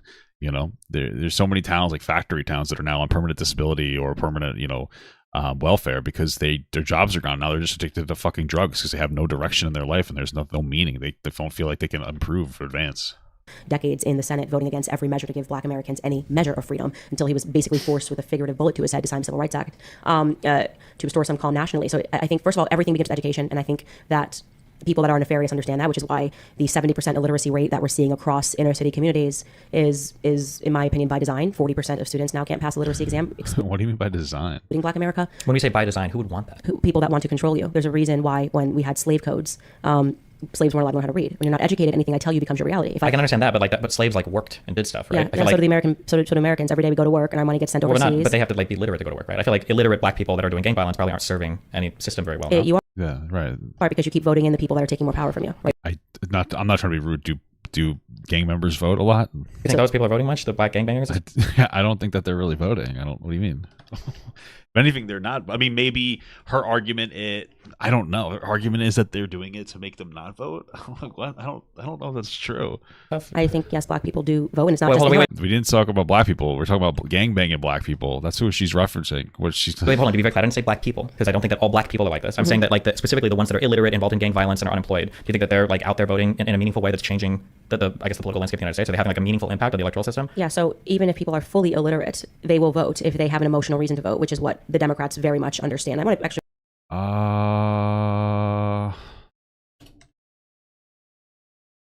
I feel like people who tend to be less educated don't really vote. I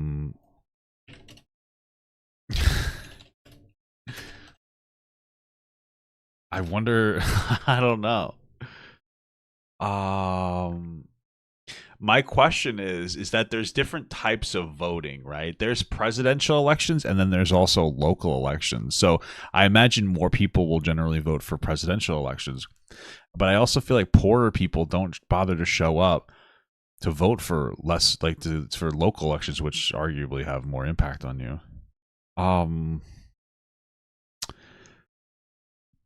I don't know. I mean, I would have to. I don't know if I could find information on this. I don't. I'll see how the conversation plays out. I want to correct my language there and say, because I think it's uniparty at this point, that they will continue to Republicans do vote, and that is true. Good point.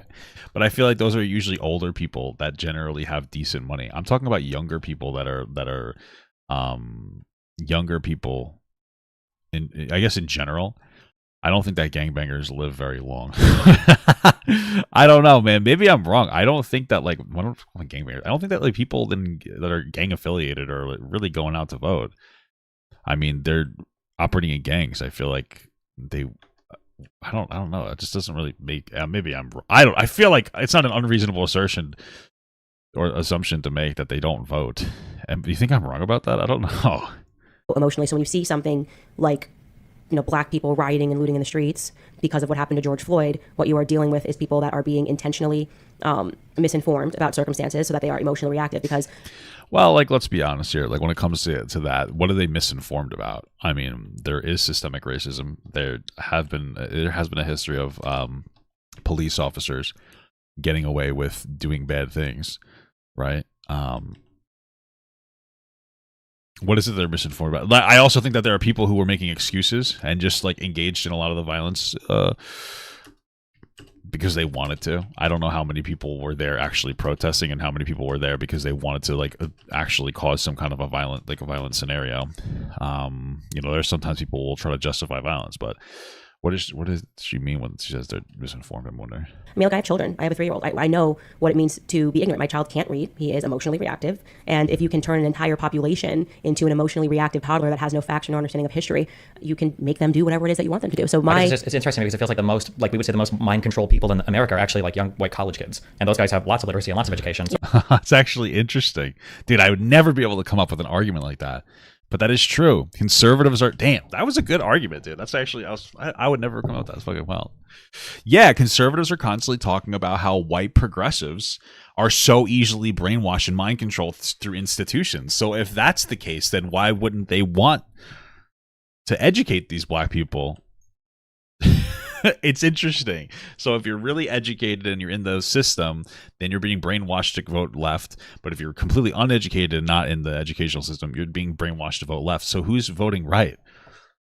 Like who? What do you? I don't. It's actually a pretty good point. That's funny. That's very interesting. So I don't know why we wouldn't send black people into like the college and turn them woke instead of... Actually, no. But that's actually interesting. I'm glad you brought up college, because if you look factually speaking, Americans are getting dumber and dumber and dumber and dumber, and yet we have never handed out more degrees, which is interesting. Like, I mean, when you say Americans are getting dumber, what do you mean? What I mean is that, I mean, talking about in terms of passing tests, passing exams, the literacy level in America, everything is actually going down, and like SAT scores, everything is going down, and which is why they're now like, let's just abolish the SAT, the sort of a thing that they're which I think they've gotten rid of and brought back in some places. Yeah. But I mean, like, I don't know if the same people getting illiterate are the same people that are going to college and getting degrees. Yeah, we're handing out degrees, and yet people think they're educated when actually they're just brainwashed bots, and they're quite stupid. They are stupid, and that's the magic of a college degree, is that it makes people think that they're okay. So the she roped it around. So you're not actually smart if you go to college. You're just an idiot being okay. Gotcha. Smart, right? And it's astonishing. So like, what do you have to do to be one of the smart ones? Like, what is it that you do? You go to public school. Oh, you have to go to private school. Okay. I feel like there's a lot of concessions you have to make here. I don't know. I guess we're all doomed, guys. You really should examine that, how every decade within America people are getting dumber and dumber and dumber. That's not true. That's just objectively false. Like, I wouldn't doubt what I just looked into. I wouldn't doubt that literacy rates are going down, but not really in the United States, but not to the point where it's every decade. Every decade, I imagine they've gone up. It's just like lately they've gone down.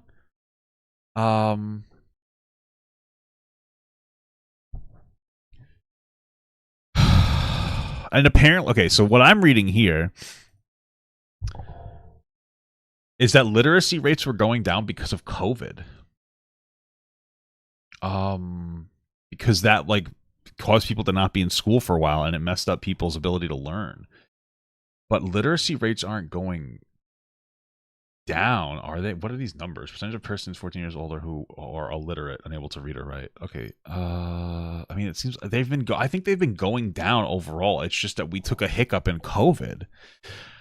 I'm trying to look at like a by year graph, but I can't find one. You guys can send me one. That would be great. She's just lying. She's so weird. Like, I wouldn't doubt that they're going down, and the COVID argument makes sense. But to say decades, you're fucking insane. Like, wait, what? Quite stupid. They are stupid, and that's the magic of a college degree, is that it makes people think that they're smart, right? And it's astonishing. You really. I mean, statistically, people who go to college are better off. Should examine that, how every decade within America people are getting dumber and dumber and dumber. But that's not true, right?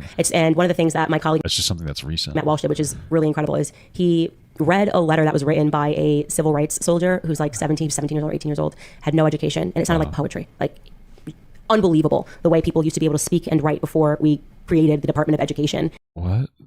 What the fuck are you talking about? Which, in my view, it is there just to exist, to turn you into... I feel like that's probably a little too anecdotal, one person, but okay. ...into a mindless bot that will serve the government's interests. I mean, we can say that, but the reality is aside from the cultural thing, on the economic side, America has like one of the most productive workforces, maybe the most productive workforce in the world. When you say productive workforce, what do you mean by that? They're the best. They produce a lot. Productive in an economic sense is how many like units of things are produced by 1 hour of labor from a U.S. worker. And I'm pretty sure U.S. worker productivity is higher than it ever has been. I think that continues to climb. It's one of the biggest complaints about lack of increase of wage growth, for instance, is that wage growth doesn't seem to attract to the massive increase of productivity of the average American worker or the median American worker. I just think that like if you wanted to control, it just seems strange that we've got two completely and totally diametrically opposed ways of controlling society. One is to make black people specifically, I guess, illiterate so that they are easier to manipulate, even though I seriously doubt these people even vote that much. And then the other is to make people the most literate by sending them to college and have them read. They're not the most literate. True. That's what I'm telling you. They are not the most literate. You think people that graduate with college degrees can't read well? Yeah, what I'm telling you is yes. That's what I'm telling you. They're not. I disagree with that, but okay. The most literate. What would I look up to verify that? If I wanted to see like... You gotta do the research in your own time. Like, I'm happy to... What do you mean it's not true? That's what I said. As an owner of a college degree, median wage compared to that person is just because like... you own you can go to college for 4 years and spend $100,000 getting a degree in gender studies. Please do not tell me that you believe that. I mean, you could do that, but I don't think that everybody is doing that. I would recommend against it strongly, guys, to be honest with you. But that doesn't mean that people are doing that. So what the hell are you talking about? That person is educated First of all, or highly literate. Like more than half the degrees awarded are awarded for STEM-related things. Number one. Number two, $100,000 is way over the average we're paying for any degree. Well, that's what I paid. So I'm just... What did you go to school for? The average, as far as I'm concerned, you can look this up, but if you are going to school, you're probably spending in America about $30,000 a year, minimally if you're out of state. Well, okay. Don't go out of state school, idiot. Guys, don't do that. 30,000. Like, listen, schools are expensive, but community colleges are excellent, by the way. And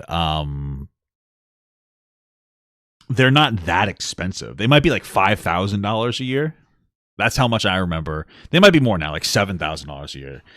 They're expensive, but like $30,000. I mean, if you go out of state, usually it's like triple the price. Because my understanding is that when it comes to especially state schools, there's 3 different people who pay for state schools: the federal government, the state government, and then you. So the federal government pays like a third, the state pays like a third, and then you pay like a third. So if so, I imagine if you're going out of state, you're not getting that state subsidy for going to the school. And I imagine most people aren't going out of school to go to a state university, which means that they're going out of state to go to like some kind of a fucking like really nice college. And that means that they're probably incredibly intelligent. So I don't know. There's no way that this is the typical experience isn't paying $30,000 a year to go to school.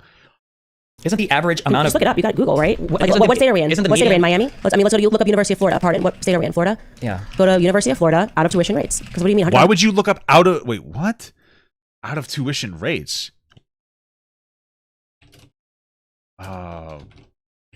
Yearly tuition. I mean, out of state tuition is $30,000. Why the fuck would you go to the university? It's $6,000 if you go in state. Why the fuck would you go to the University of Florida out of state? Am I fucking dumb? Why would you go to the University of Florida? Is this like the greatest school in the entire fucking universe? Why would you go to the... She knows she's lying. That's why she keeps saying out of state. Why would you look at out of state tuition for a fucking, like a state university? So it costs you $6,300 a year, or $6,400 if you live in the state, which you're going to live in a state like that. You go to the state university, or almost 30,000, 29,000.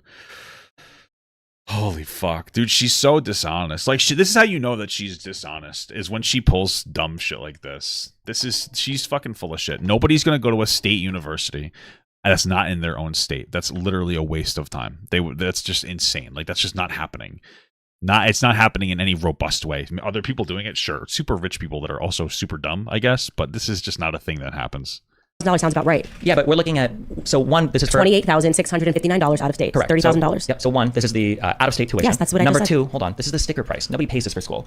Just because you say out of state tuition doesn't mean anything. Why would you go to out of state tuition? You've got Pell Grants, you've got different types of student aids, you've got tons of different scholarship initiatives. Very, very, very, very few people actually pay. I'm right, but you're trying to make me wrong. Well, so I paid that price. No, what I'm I saying paid that is price, so I paid back my loan. So you're not going to convince me that very few people are paying this. My sisters paid that price and they paid back. And your sister's like dumb. I'm sorry, but if your sister decided to go to the Florida State University when she didn't live in Florida, she's a fucking idiot. Who the fuck's going out of state? You guys must be incredibly privileged then. I don't know what to tell you. You're just saying, like, and yes, granted my school was more expensive. It was, I think, $35,000. There you go. The average $29,000. So if we look you at can just say you were right, Candace. So 51%. She's wrong and she's dumb and she knows she's lying. Not going to get hurt. So 51% of bachelor's degree students graduate with an average of $29,400 in student loan debt. Right. So that's only 51% of people, I guess, that acquire debt, and then their average debt is about $29,400. Are you? I don't get what the point. If their average entire debt for their bachelor's is $30,000, that means that they did not pay $30,000 a year. Point is of you doing this? The point are you trying to say? That means on average they paid $7,500 a year for a 4-year degree. The point I'm saying is that one, the sticker price for an out-of-state tuition school is not what I would use as the median price you need to pay. I don't even know why he's engaging with this out-of-state thing, because nobody goes to the community colleges out of state for a 4-year degree. Number one, number two, very few people actually pay. We didn't talk about that because I said this is the median price. I said it is utterly absurd that people are spending $100,000 to come out with a degree. We weren't talking about. We weren't debating the median price. Sure, but number one, you're going for out of state. If I'm in state, my tuition is $6,400. I literally said out of state. I actually. Well, why does it matter that it's out of state? She's insanely dishonest. Who cares if she said out of state? She tried to make it seem like the average experience is paying $30,000. Then she added out of state. That's not the average experience. She's just lying. Said out of state. Yeah, but why do I care about that number?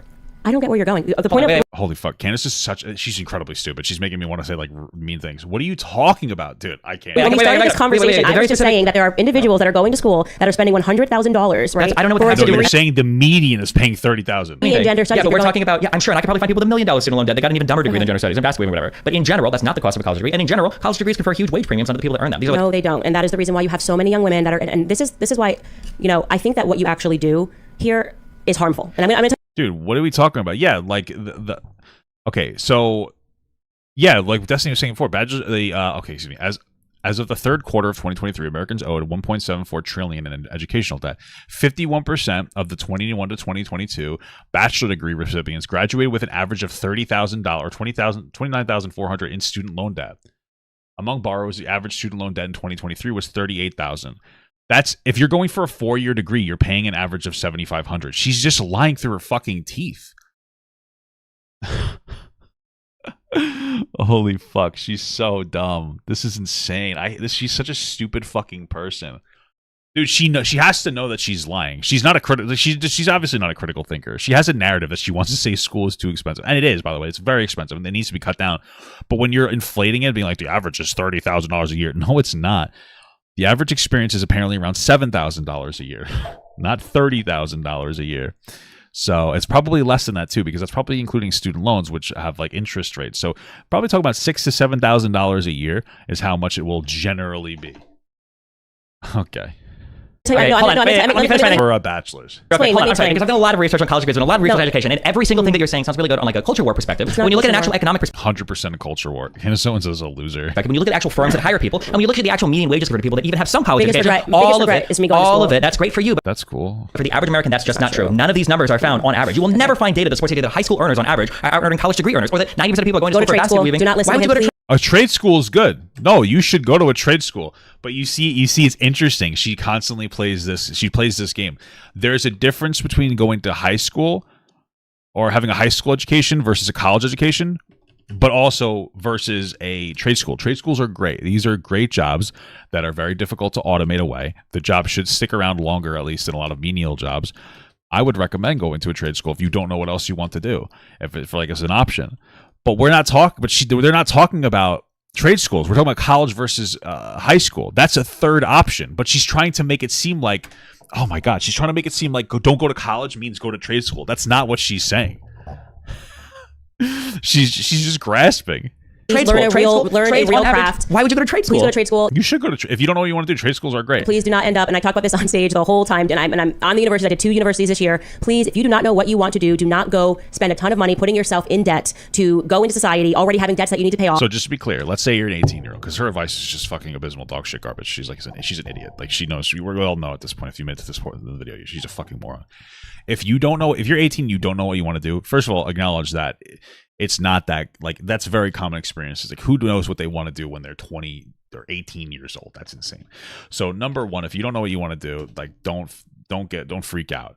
Number two, okay, there's 2 options. There's 3 options you really have. You can either leave high school and just go into the workforce.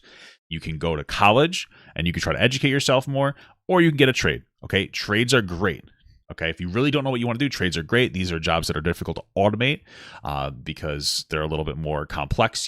Doing HVAC in a different house or a different building is going to be very different for each different building, things of that nature. So it's difficult to automate those things away. So that's a great option. If you want to go work, you can. But I would generally say either go to school, even if you don't know what you want to do, or go to a trade school, because if you don't know what you want to do, then spend the first 2 years doing a liberal arts degree in a community college. It's going to be relatively inexpensive. Maybe about $6,000 for the year. You could take loans out, which is expensive, but it's not horrible. You'll get through all your bullshit prerequisites so that through those 2 years, you might figure out what you want to do, and hopefully you do.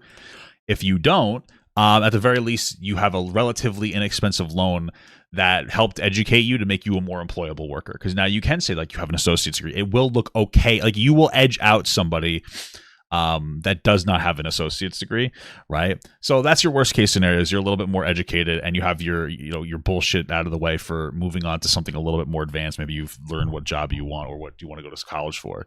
But that's my general advice to you. And if you don't know at that point, stop going to school. Don't just continue to go to school if you don't know what the fuck you want to do. There's nothing wrong with aiming to especially go for a higher paying job. You know, again, like maybe you want to do welding, for instance. And then when you're 25 being like, oh, you know what? I want to be a fucking kitty cat doctor. Because you know what? Welding will give you enough money to be able to go, oh, I could switch my job. So keep that in mind.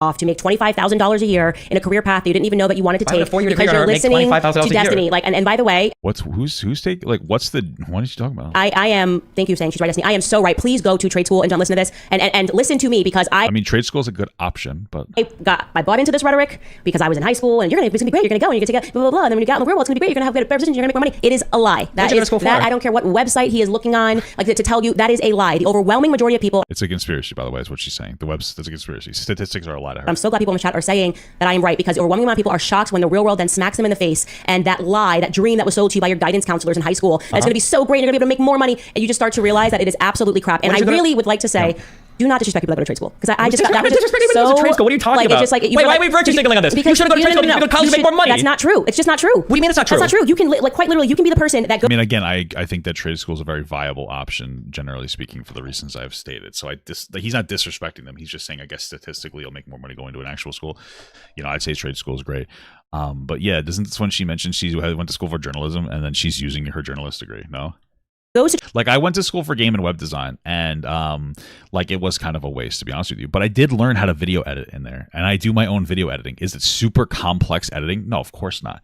But like I have the ability to do my own video editing. That's where I learned Photoshop. Do I do super complex Photoshop? No, I like understand very basic fundamentals. I probably didn't need to go there, but at least I could say like, yeah, I use some of like aspects of my degree. But I was also farting around, you know what I mean? Like I was a double accelerated honors student and I dropped out because like I was tired of school and I came off my medication. I was like on ADHD meds and I came off my meds and I was like, I don't want to do this anymore, right? I got some unique experience. I wish I stayed in school. I probably could have had a different job that would have I would have had better job prospects. I just got insanely lucky. Being a content creator is insanely lucky. Like literally, I'm probably one of the very few people that could say that COVID benefited me because, I was at work posting TikToks and people were like, I like this guy. There's so many people home that it was so easy to see my content. Right. So I got lucky. Like this isn't going to be the general experience that you're going to have. Like don't drop out and try to do TikTok. It's not, it was like, it's something that it literally fell into my lap. Like it literally fell into my lap, to be honest with you. Trade school and you will make so much money doing jobs that actually bring value to society. Computer programmers don't bring value to society. Mechanical engineers don't bring value to society. If you want to be a mechanical engineer, yes, but if you know what you want to do and you know you want to be a chemical engineer, I'm not saying nobody should go to college. I'm saying too many people are going to college. No, you're saying nobody should go to college and now you feel stupid. So you're backing off saying that. I agree with that idea. You know, you shouldn't just go to college for shits and giggles. I explained that before, but that's not what she was saying. She was saying all college is bad, and now she feels stupid and she feels back into a corner. They're putting themselves in debt for things that they don't even know what they want to do, and they get out into the world and they can't make any money, and it is a struggle, and they are suffering. I'm watching these girls. I know that people on the right like to mock these girls who are crying on TikTok, who are saying like, you know, I got to college and here's how no money that I can make. I didn't know this. I actually feel bad for those girls because we have to just stop lying to people about what college is. It's been inflated. Oh my God, the bit rate's low. Holy fuck, who would have thought? Yeah, because the game is crazy. I have a new computer. I have to hook it up. Don't worry, guys. You'll be okay. You're not watching your dog anyway. You look at like black community stuff, isn't in the black community, isn't one of the reasons why women are starting to out-earn black men is because they're going to school and they're going to college and they're actually getting degrees and they're getting real careers? Isn't that one of the biggest contributing factors? I don't know that. Okay. Okay. Final question. I don't know that. Okay. I think, by the way, I think women, by the way, all across the board are graduating at higher rates than men. Mm-hmm. But I do want to say, because I do want to make a point about what you do. Because I did see that you did a video and you were like taking the side of hoes. Like you saw this Candace. Should I selfish bitch? I must have misheard. Selfish should mention marry her. Holy. Oh, I'm going to get triggered. I feel like I might lose my mind this episode. I agree that these people can be cringe sometimes, but you're saying she's a narcissistic. How old is this? That men shouldn't marry? You're taking that so far. It's a partnership. It's a bond. It's forever. But there's no difference between dating and marriage. There is a difference. You just ignored it because you got a dialogue tree and a narrative you want to push and you're not going to engage with anything she's saying. Yeah, marriage gives you tax breaks. Give you a perfectly legitimate answer. It is a more permanent form of relationship. It's solidified by law. It's not something you just walk away from a breakup from. It's a commitment, ideally for life, that she gave you a good answer. You just don't like to hear because it was a good one, and you would expect your OnlyFans girl to give you one. And now you're surprised that a bunch of girls that you thought were just going to be titty bimbos are actually giving you a run for your money. Okay. I'm insecurity. Women today are very low value. I'm not bashing. Hold on, I'm not. So interesting saying women today are low value. Everybody today is like, young people are low value today. You know what I mean? Like, it takes a while to generate value, especially when it's difficult to move out of your fucking house. Bashing the women are low value, that they're going to have worse relationships in life, they're going to be unhappy, but I'm not bashing them. Absolutely fascinating to see how someone's mind can be so warped. You know, the same way that I think it's fascinating. Fat bro. Respectful listening to, you know, your style. No, you're not respectful. I'm sitting down. Don't you guys like this bit rate? Isn't it fucking awesome? Look at this. Isn't it awesome what you're seeing on the stream? With Hose on the whatever podcast, and you were being so rude to that lady that made the TikTok. Oh my god! But the point is that you then went through you this. Called her a bitch. You then went through this video and just tried to justify these lifestyles, right? I don't think I was trying to justify the lifestyle. What I was doing was I was fighting back against the insane judgment from one side to the other. We live in America. People should be able to live the lifestyles they want. As long as they're not harming other people, I think everybody has the right to pursue that. And I just want to say to people that are watching this, to anybody that you follow, literally, you should take a measure and really ask yourself whether or not that person is telling you that stuff because they believe it, or whether or not that person is telling you something. Well, I mean, we've already caught you in like multiple lies, girl.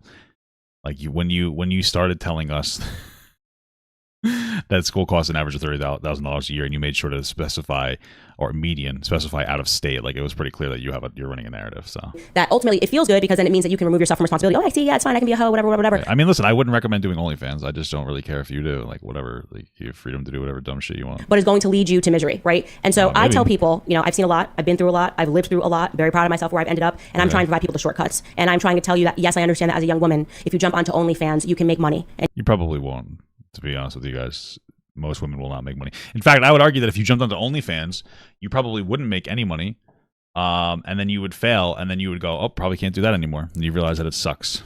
Most women are not going to make good money at doing OnlyFans. And you can make money very quickly. But I'm also most women just won't have that experience. So telling you that if you do that, you will, the overwhelming majority of people, can you find an exception? Sure, will regret that sort of a lifestyle. They might. I don't know. Depends. I think I'd probably agree with you. To these young people that are listening to you doing the like, YOLO, if it makes you happy, don't. I'm telling you, like, throw this out. It is trash. Like, I agree. You shouldn't do OnlyFans as a young person. You should not be aspiring to open relationships. You should go to college and get a degree instead. Somebody that's just holding up a mirror to tell you that you're great and you're doing amazing. It's funny because Destiny just said that he agrees with her on it, and she's still going because it's all narrative. Like you don't need that.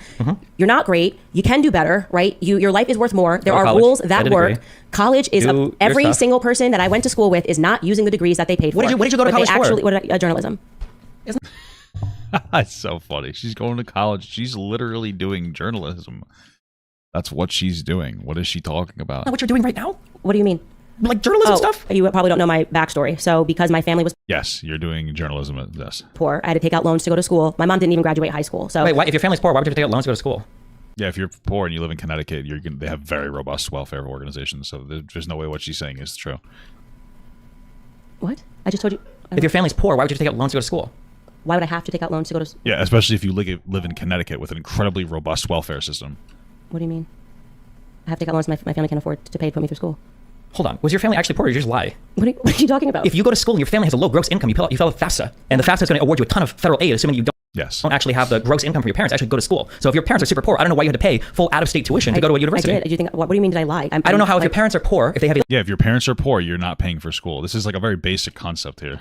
Low gross income. How do you not qualify for the FAFSA? Okay, well, all I can say to you is that I had to pay 35 almost. My school cost more, and by the end of it, and I'm also including because then I defaulted on my student loans and I had to pay it back. So now I had to pay back the bank for not being able to pay them on time. Something doesn't match up here. Okay, well, I'm telling you the truth, so I don't. She's not telling the truth. I don't know what to tell you. She's objectively lying. Sorry. Know what to say? Did you fill out a FAFSA? Yeah. Well, I also didn't have parents that could help me fill it out. I was a first-generation college student. My dad. You didn't have a school. The same school counselor. They help you fill out FAFSA in schools. They help you do it in college. Just to be clear, like these institutions want money.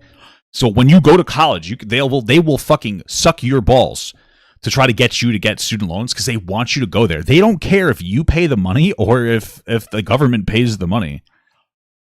They don't care. They don't give a singular fuck. The schools have computers in them that will help you fill out. They will give you guidance counselors in colleges that will help you fill out student aid to make money or so that you can qualify for student loans. They want you. They want you to go there because they want the money from you going there. I don't know what she's talking about. She's full of shit. But okay, cool. You told these people to ignore. You didn't talk to one of them and say, "Hey, I don't know. Like, if you're trying to shame me for not doing things right." I'm not trying to shame you. I'm saying the background doesn't make any sense. I'm not shaming anything. I'm just like, I don't get your point here. Like, I'm telling you the truth. Dude, when she lies, she gets very defensive. Holy fuck. Like, I have no reason to lie about this. My point is, you had about $100,000 in debt. You told these people not to talk to counselors. And you said your family was poor, so you went to school for journalism. When out-of-state tuition, you didn't fill out FAFSA for any student aid. There's a ton of money there. I'm just saying, like, what is your point in saying? The point is that you're lying, obviously. Lying about it. Like, because I don't understand how you came from a poor family and didn't fill out FAFSA and got a ton of student aid. I did fill out FAFSA. And they didn't. Then you got a ton of student aid if you're poor. Give you anything? I maybe got in terms of. I remember getting a Pell Grant that was like $8,000. Okay. But I'm telling the truth, so I just want to be clear. No, she's obviously not telling the truth. Okay. I'm telling the truth about my life. I feel like it's dishonest to say that poor people can easily afford school. It contradicts to financial reality. What are you talking about? Like, we're talking about her living in a robust if she was living in Connecticut, which is a very very financially welfare robust state, like if you're poor and you don't make enough money, like you're going to get a lot of student loan forgiveness or a lot of student loan grants.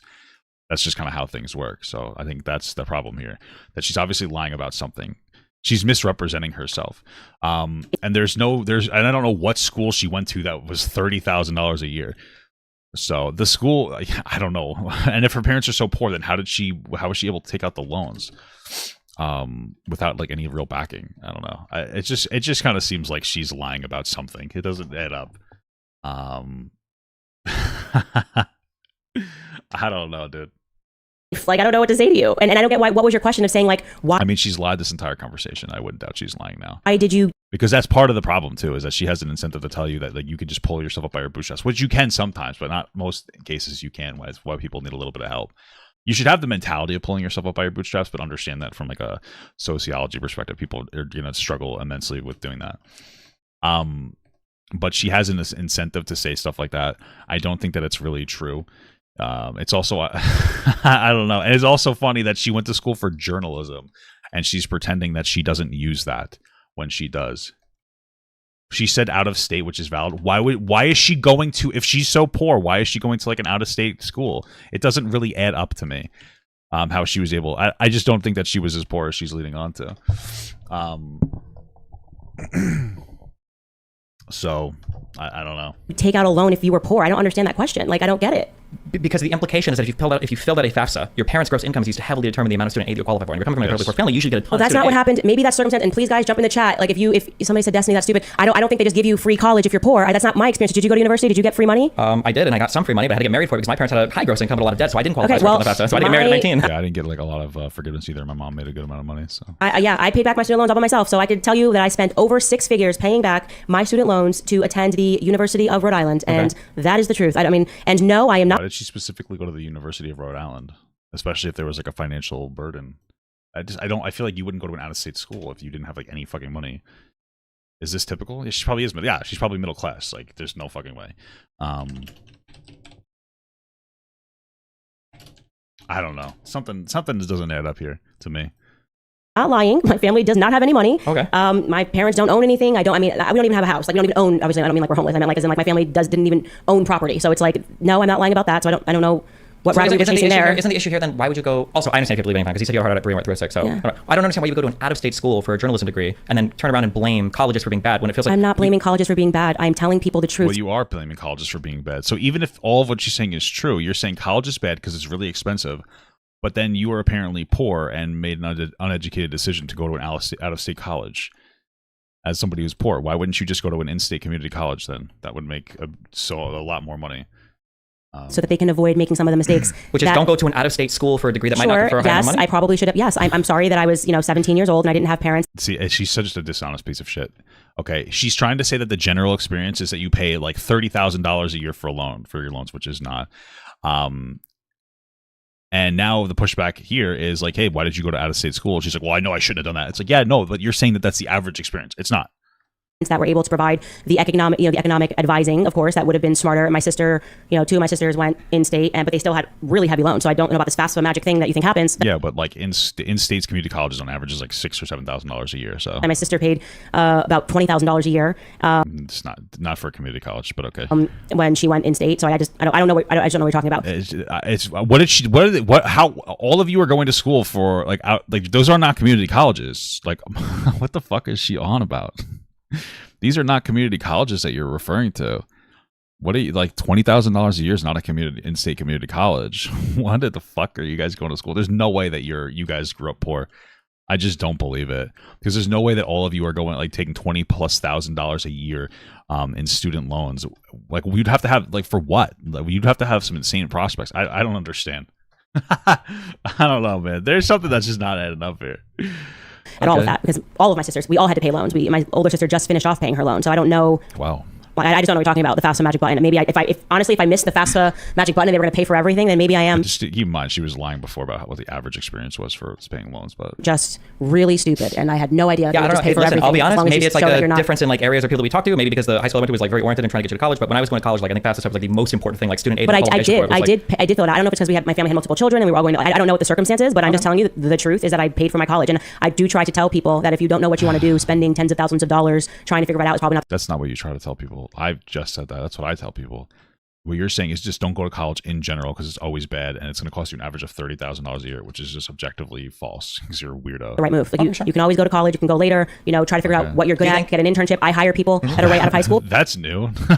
You can always go later. I agree with that. She wasn't saying that before. She's saying the whole thing is a conspiracy to brainwash you. What the fuck? Because I don't just believe this. Like, there was a young woman that now works for me who was like, I don't really know what I'm doing here. I kind of just want to be a mom. I was like, do not spend. And her out of tuition rate was $50,000 for a Tennessee school. Okay. Why are you going to what kind of a fucking moron goes to an out-of-state school then? Like, I don't understand. Just don't go to out-of-state schools. Like, stay in your community college. I don't understand. This is so weird. Why are there so many people going out of state and paying quadruple the price because you're not getting you're not like, why? What? Okay. And so I hired her. I mean, I'm not telling people, like I said, I tell people how I actually live and what I actually believe. And I don't know that you do that. Like, don't justify women acting like whores. Well, I don't justify trying to prescribe lifestyles to people. What? Don't justify trying to prescribe lifestyles to people. It's not prescribing a lifestyle. Of course it's just it is. When somebody said that they would be happy not having kids, you're like, oh, she sounds like a conceited bitch or something. That's not what she said. That was the TikTok clip you responded to. That's not what she said, and I can tell you exactly what she said. She was practically on I said there was vacations absolutely no reason to make a comment that suggests that she was actually being insulting to people that had kids. It wasn't just one video. She makes multiple videos about how great life is if you don't have kids. If I was making videos with my okay. Maybe life probably is great if you don't have kids because having kids is like it's a lot of work and it's stressful. I would still say it's good to have kids because while you might like not enjoy life necessarily as much, you'll have more value or you'll feel like you have more value in your life, right? Because it's like a responsibility that has like a big payoff emotionally. But like, yeah, that's not insulting to people with kids. What the fuck? What are you talking about? Even in the way that she described it, it's not insulting to people who have kids. Kids saying about how great life is if you just, stop being a loser and get married. Did she say stop being a loser? People would come after you because people hate the traditional lifestyle on display. Wait, but that's literally what you guys say. Get married, have kids. That's the only way to go. Otherwise, you're a loser. No, we do not. You're just making up words that have never come out of my mouth. So wait, so if somebody said, if there was a young woman, she's like, I'm 20, I think I'm gonna go to a career and be whatever. I don't think I want to have a family. I don't think life's for me. You would say, okay, well that's fine. You should make that choice. No, I would say that's completely normal at 20 years old. That's wait. So then they should change their opinion later on. What if she was 25 or 30? She's like, no, I don't think I want to have kids. Would you be okay? That's fine. If she was a 20-year-old person and she was saying that I don't think that I want to have kids, then what I would say is that's pretty typical because you're 20 years old and you haven't. Okay, but now what if they're 30? Yet had the biology thing happen to you, which like when they say that your biological clock starts ticking, it's very real. When you get into your mid-20s, you have a totally different feeling. So if a woman is 25 or 30 and says, I don't think I want to have kids, I think I like my career, I'm gonna stick with it, you'd say, okay, that's fine. It's your choice. Yeah, as long as that person isn't trying to. And by the way, I think that person would probably be.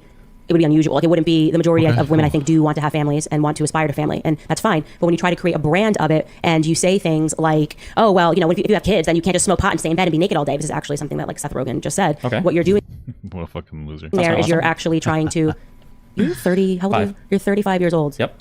Damn, old bitch. Okay, so what is that? What do I do? Like if you were 20 and you were saying this stuff, I travel the world, I get to research and talk about whatever I want, I get to talk to cool people like you and other people, I live in Miami. Cool people like Candace, baby. Very cool. I mean, a high rise for 5,000 a month. I mean, I think my life is pretty okay. I mean, but I'm saying like, what are you doing when you're trying to sell to people that being a hoe is cool, smoking pot, saying I don't necessarily think being a hoe is cool. Are you going to age out of that? You're a 35-year-old man, right? Like and you're kind of doing the like I'm a college dorm kid and I'm trying to make everything sound cool. Damn, she's fucking going at him. But I just want to point out the fact that you're a 35-year-old man and your words should matter and they should have weight. Like like I said, if you were 20, I'd be like, I get it. When you're 35, say things with conviction, say things that have meaning. Things with conviction, yes. And like when I asked you, what would you recommend to a woman at 25 and 30? I didn't just start rambling about what a 20-year-old should do and how biology, blah blah blah. I would say exactly what I would tell a woman at 25 or 30. Yeah, I know, but your behavior and I will appreciate that people that are younger won't understand what I'm saying until you hit 35, which is I'm going to be 35 this year. Very base. Okay. You're acting like you're a college dorm kid. Yeah, and your catty insults towards people online make you seem like a high school mean girl. Okay. I mean, like, what do you mean? Like, we all have our things. But you're selling to them things that aren't good. So what do you think if you were a 25-year-old, like when I'm on the Whatever podcast and I'm surrounded by women that are in their 20s and they're saying like, the whole life is good. The reason why I said to that girl that I'm going to pray for you is because I know that she's going to have a different perspective when she's older. So I'm not upset by that. I don't feel like that needs to be attacked when those young girls are around me and we're talking about all of these topics. When I'm sitting with a 35-year-old man, okay, and you know better, okay. Wait, what do you think I'm selling people? Well, I mean, just be clear. It's pretty obvious that Candace Owens doesn't really know who Destiny is. I forget what happened in the beginning of the conversation, but I remember pointing out like, oh, does she not know who this guy is? It just seems like she doesn't know who she's talking to. Like she wasn't familiar with what it was when she was going on about how much she values debating and stuff and like left and right talking, and she thought Destiny didn't value that, even though that's like the entire all he does in his entire content base is like just talk to other people that are conservative. So What I said when you were defending the lifestyle of being a hoe. Why are you doing that? I don't think I defend the lifestyle of being a hoe. You did. You did a whole video basically saying that none of my points of me trying to tell these women that they essentially, you can do something better. You don't have to sell your body. This was your like snazzy video. Come back to it. Why are you making a comeback? Yes, you can make a video and be like, why can't someone do heroin? But why would you as a 35-year-old man want to sell something to someone or make it seem okay? I didn't watch this video, so I don't know what they're referring to specifically. Hey, or cool or relevant when you know it's harmful. I'm assuming that I have no idea. I have no fucking idea. And I don't get that because of your age. So yeah, so I don't understand. I don't know what your takeaway from the video was. If there are researchers that give you like talking points in my videos, but generally what I talk about is when it comes to lifestyle, you have to analyze both sides of things. If you grow up incredibly religiously conservative and you are like shamed out of sex and you don't have sex. Oh, okay. I think I remember this general argument. Okay. Anybody in your whole life because you're super, hyper cognizant of your virginity and all these like weird things, and that's like coming from an unhealthy external place. It's like, oh, well, maybe that's worth exploring. On the flip side, if you grow up like hyper liberal and you fuck like 20 guys by the time you're 20 years old and you just want to bang everybody, and you've got like weird associations with men and everything, I'd say, hey, you should probably slow down. It's probably not healthy. I just encourage people to like explore honestly, to have like conversations with themselves, with their parents, could be with priests, could be with therapists, could be whatever, and to kind of figure out like what works for them and don't get pushed into one direction from a culture side. Could be the left.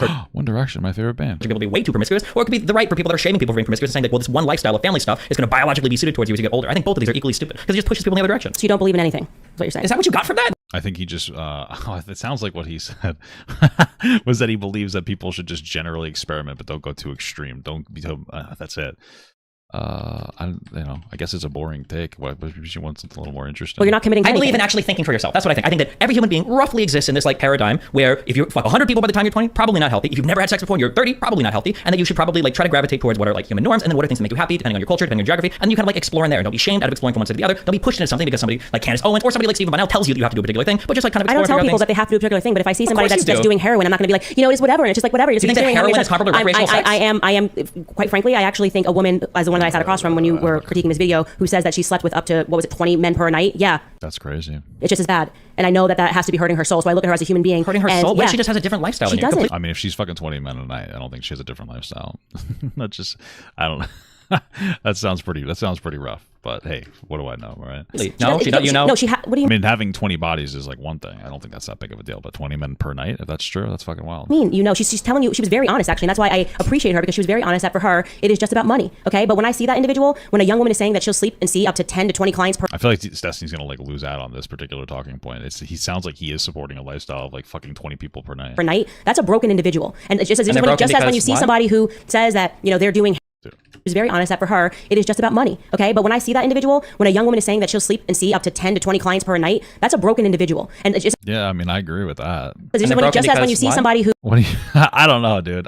It's 10 to 20 people per night of sex. That just feels like that entire like aspect of intimacy is completely decimated. It's one thing to be open and all that stuff, but I feel like I'm assuming she's a legitimate prostitute going around fucking 10 to 20 people a night. There's no way people actually legitimately enjoy actually doing that. I can't imagine it's particularly healthy. I mean, God bless you, do whatever you want, but that seems a little rough, brothers. Who says that they're doing heroin or doing this? They don't need the cool guy at the party. Like, yeah, man, it's whatever. Like, it's like, no, you actually like structure. You need somebody to say to you, you don't have to do this. There's so much better potential within you. You are young. You have your entire life ahead of you. Let's figure out what it is that you're great at. I understand the economic concerns. It's a really tough. I feel like having sex with that many people just kind of, I don't know. I feel like it would destroy your. I don't know, man. I feel like it would destroy your sexual appetite or something, make it difficult to settle down, just kind of giving into this urge that's not necessarily productive. I mean, sleeping with that many people is dangerous, no? The STDs, putting yourself into dangerous sexual scenarios, it's pretty rough. Economy, and it's easy money, but there's other things that you can do to make money that will give you better self-value. And so that's why I say that I think that what you're doing as a 35-year-old man is you're lying. You're just lying. Do you think I'm telling women on average that fucking 20 guys when you make videos and you're replying to conservatives who are rightfully saying that this lifestyle is not good, which should be abundantly clear to every single person? Yeah, what you're trying to do is lie in a clever way. Is it even possible to fuck? Maybe this woman wasn't fucking 10 guys a night and she's lying, and Destiny just assumes everybody will know she's lying. But I don't know. Why not just push back? Ultimately, like I said, if you were 20, I'd be fine with it. But first of all, I don't know why if I was 20, why that would make you fine with it. Because you have the same influence in your audience regardless. Because your brain's not developed when you're 20. Number two, so what? Your brain's always developing as you grow. No, your brain develops when you're 25, 26 years old. And so when you see a 20-year-old and they have a bunch of positions, I don't hold them to it. I think that's brain development. I think that's life experience. I think as you grow older, but like literally factually, I don't know if you want to Google this, but your brain develops when you're 25. If you really want to Google it factually, the 25 number came from one study that was done like 30 years ago where they only measure brain development up to 25. And the reality is the plasticity of your brain and every other structure of your brain continues to grow into your 30s. That's technically where that number comes from. It's not true. You can look it up. Oh shit. But if you want, the 25, 26 things in this number, it's not actually true. Well, like I said, if you were damn, that's pretty wild. Destiny knew that. 20, sure. I would accept it. I wonder if Destiny's just tired of qualifying everything that's being said. There is such a thing as objective truth, and people that shirk and pretend that there's not, and like objective everybody can do whatever they want. About things that are harmful to people. Like objectively speaking. So I'm curious, wait, what is the upper bounds on recreational sex that you think is harmful or not harmful? When you're selling your body and sleeping with old. I'm not asking that. I'm just saying, what is the upper bounds on recreational sex that you think is like like healthy for a human being. Like, if you go past this, you're like clearly over the line. I don't know, man. I feel like over 20-ish. I don't know. I feel like that's a lot too. I don't know. I guess I don't really care that much. I think there's a difference between like sleeping around with different people, I guess, versus like being a prostitute. That's fucking wild, brother. I'm not gonna say to a person, this is a number that you should sleep with, and this makes you don't bad. accuse me of believing in nothing. I'm not saying I'm we only attack the most talking about the whatever podcast. I'm going to attack the same people that you do. If some woman is not saying like, oh, you can fuck 20 guys a night and do only because you're 18. I'm gonna say in general, that's a pretty wacky, that's a pretty out there position. I argue with tons of people over this. I don't encourage people. So, but what are you trying to do? What purpose are you trying to fulfill? When you, as a 35-year-old man, see me sitting down with these young women trying to say you don't need to do this, you don't have to do this for money, and you like attack it and try to be like, Candace is just a bitch, or like whatever, like she's blah, blah, blah. She seems to be very upset about this particular thing. That must be why she came on here. Blah, blah. She's just being a high school mean girl. It's like, no, I am trying to tell these women that they are worth more. And when I said to that girl at the end of it, how do you know that? Maybe they're just like garbage women. You know, not all women are worth anything. You know, not all men are worth everything either. Which I don't believe you showed. That I will pray for you and that you can do much more than this. That came from the heart. Actually. No, that is the most condescending thing a religious person could say to a non-religious. I will pray for you. Okay, you can deal with your. Pray for me, baby. You know, I know that you went to a Jesuit. It is generally meant to be condescending though when you say I'll pray for you. But at school and you got some issues with somebody. Why does she keep saying he's 35? It's to be condescending to him.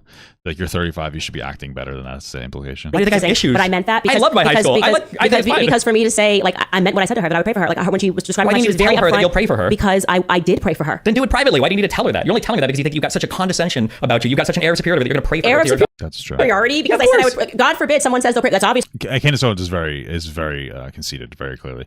And if you like her, maybe you know it. It's not like you don't know that. It's probably why you like her. But she is obviously very full of herself, very conceited, very condescending. It's an air of superiority because they're saying they're going to include you in their prayers. Well, I mean, like literally something God forbid, but like quite literally, God forbid. I mean, somebody saying I'll include you into my prayers, like if your mom is sick, is fine. But if you're engaging in a lifestyle, I'll pray for you. You're trying to be emotionally provocative to that person. So isn't there a whole story of a lady going to a temple and quietly putting? They should kiss. Yeah, they should. But they're two black women, so I don't know if they're going to. But that'd be kind of hot. I'd like to watch. I like to watch these two strong black women kiss. Like 2% or whatever the fucking weird anti-Christian rhetoric. What is anti-Christian about this? If you say I'll pray for you, it's obviously you trying to do better. It's like, no, why are you even reacting to that? I'll pray for you. I'll pray for everybody that listens and watches this show. When people say that they're going to pray for you, they actually mean it, you guys. They just mean it. There's no double entendre thing going on there. And when you tell somebody, if somebody says something to you that you don't like and you say I'll pray for you, you're trying to be condescending. That's not like a hot take there. Anybody that can go back and watch that clip, you will see that I was not speaking above her. I actually genuinely responded to that girl because she was so honest and she was so forthcoming. I thought I actually wanted to do more stuff with her, and we tried to reach out with her because she wasn't trying to lie or trying to pretend like her lifestyle was for health. She was clear that it was for money, and she was like, I'm not gonna lie, this is why I do this. And I genuinely paid for. Actually, we were not enemies that were sitting across the table. So no, it was not condescending when I said I pray for you. It was a fact. When I left, I said I will keep you in my prayers because that's such a beautiful thing, Candace. Thank you so much. Put me in your prayers too, please, girl. I have in my heart, I want to see that girl in 10 years and know that she left that field and she is able to speak to women that are still within it and think that they have to sell their bodies for money and sleep with 10 men per night. I am going to continue to pray for that. I feel like most women are just not doing that. She must be some kind of damage from growing up. Maybe she's a fatherless child. I don't know. Young woman, because we need people who transform their lives to then show people that they can transform their lives. And what about transgender people? They transform their lives a lot. Maybe we should praise them more. It's not condescending to pray for anybody ever. So okay, I will pray for you too then. Okay. You should. Okay. I hope you pray for me. I want you to include me in your prayers. I want every person watching this to include. I feel like our society's gotten so like anti-Christian. Oh my God, they're trying to get. It's like no, like I'll pray for you. I will literally pray for every single person that I think needs a prayer, and I felt like she needed a prayer. Like she could be there, you know? Okay. You probably didn't pray for them though.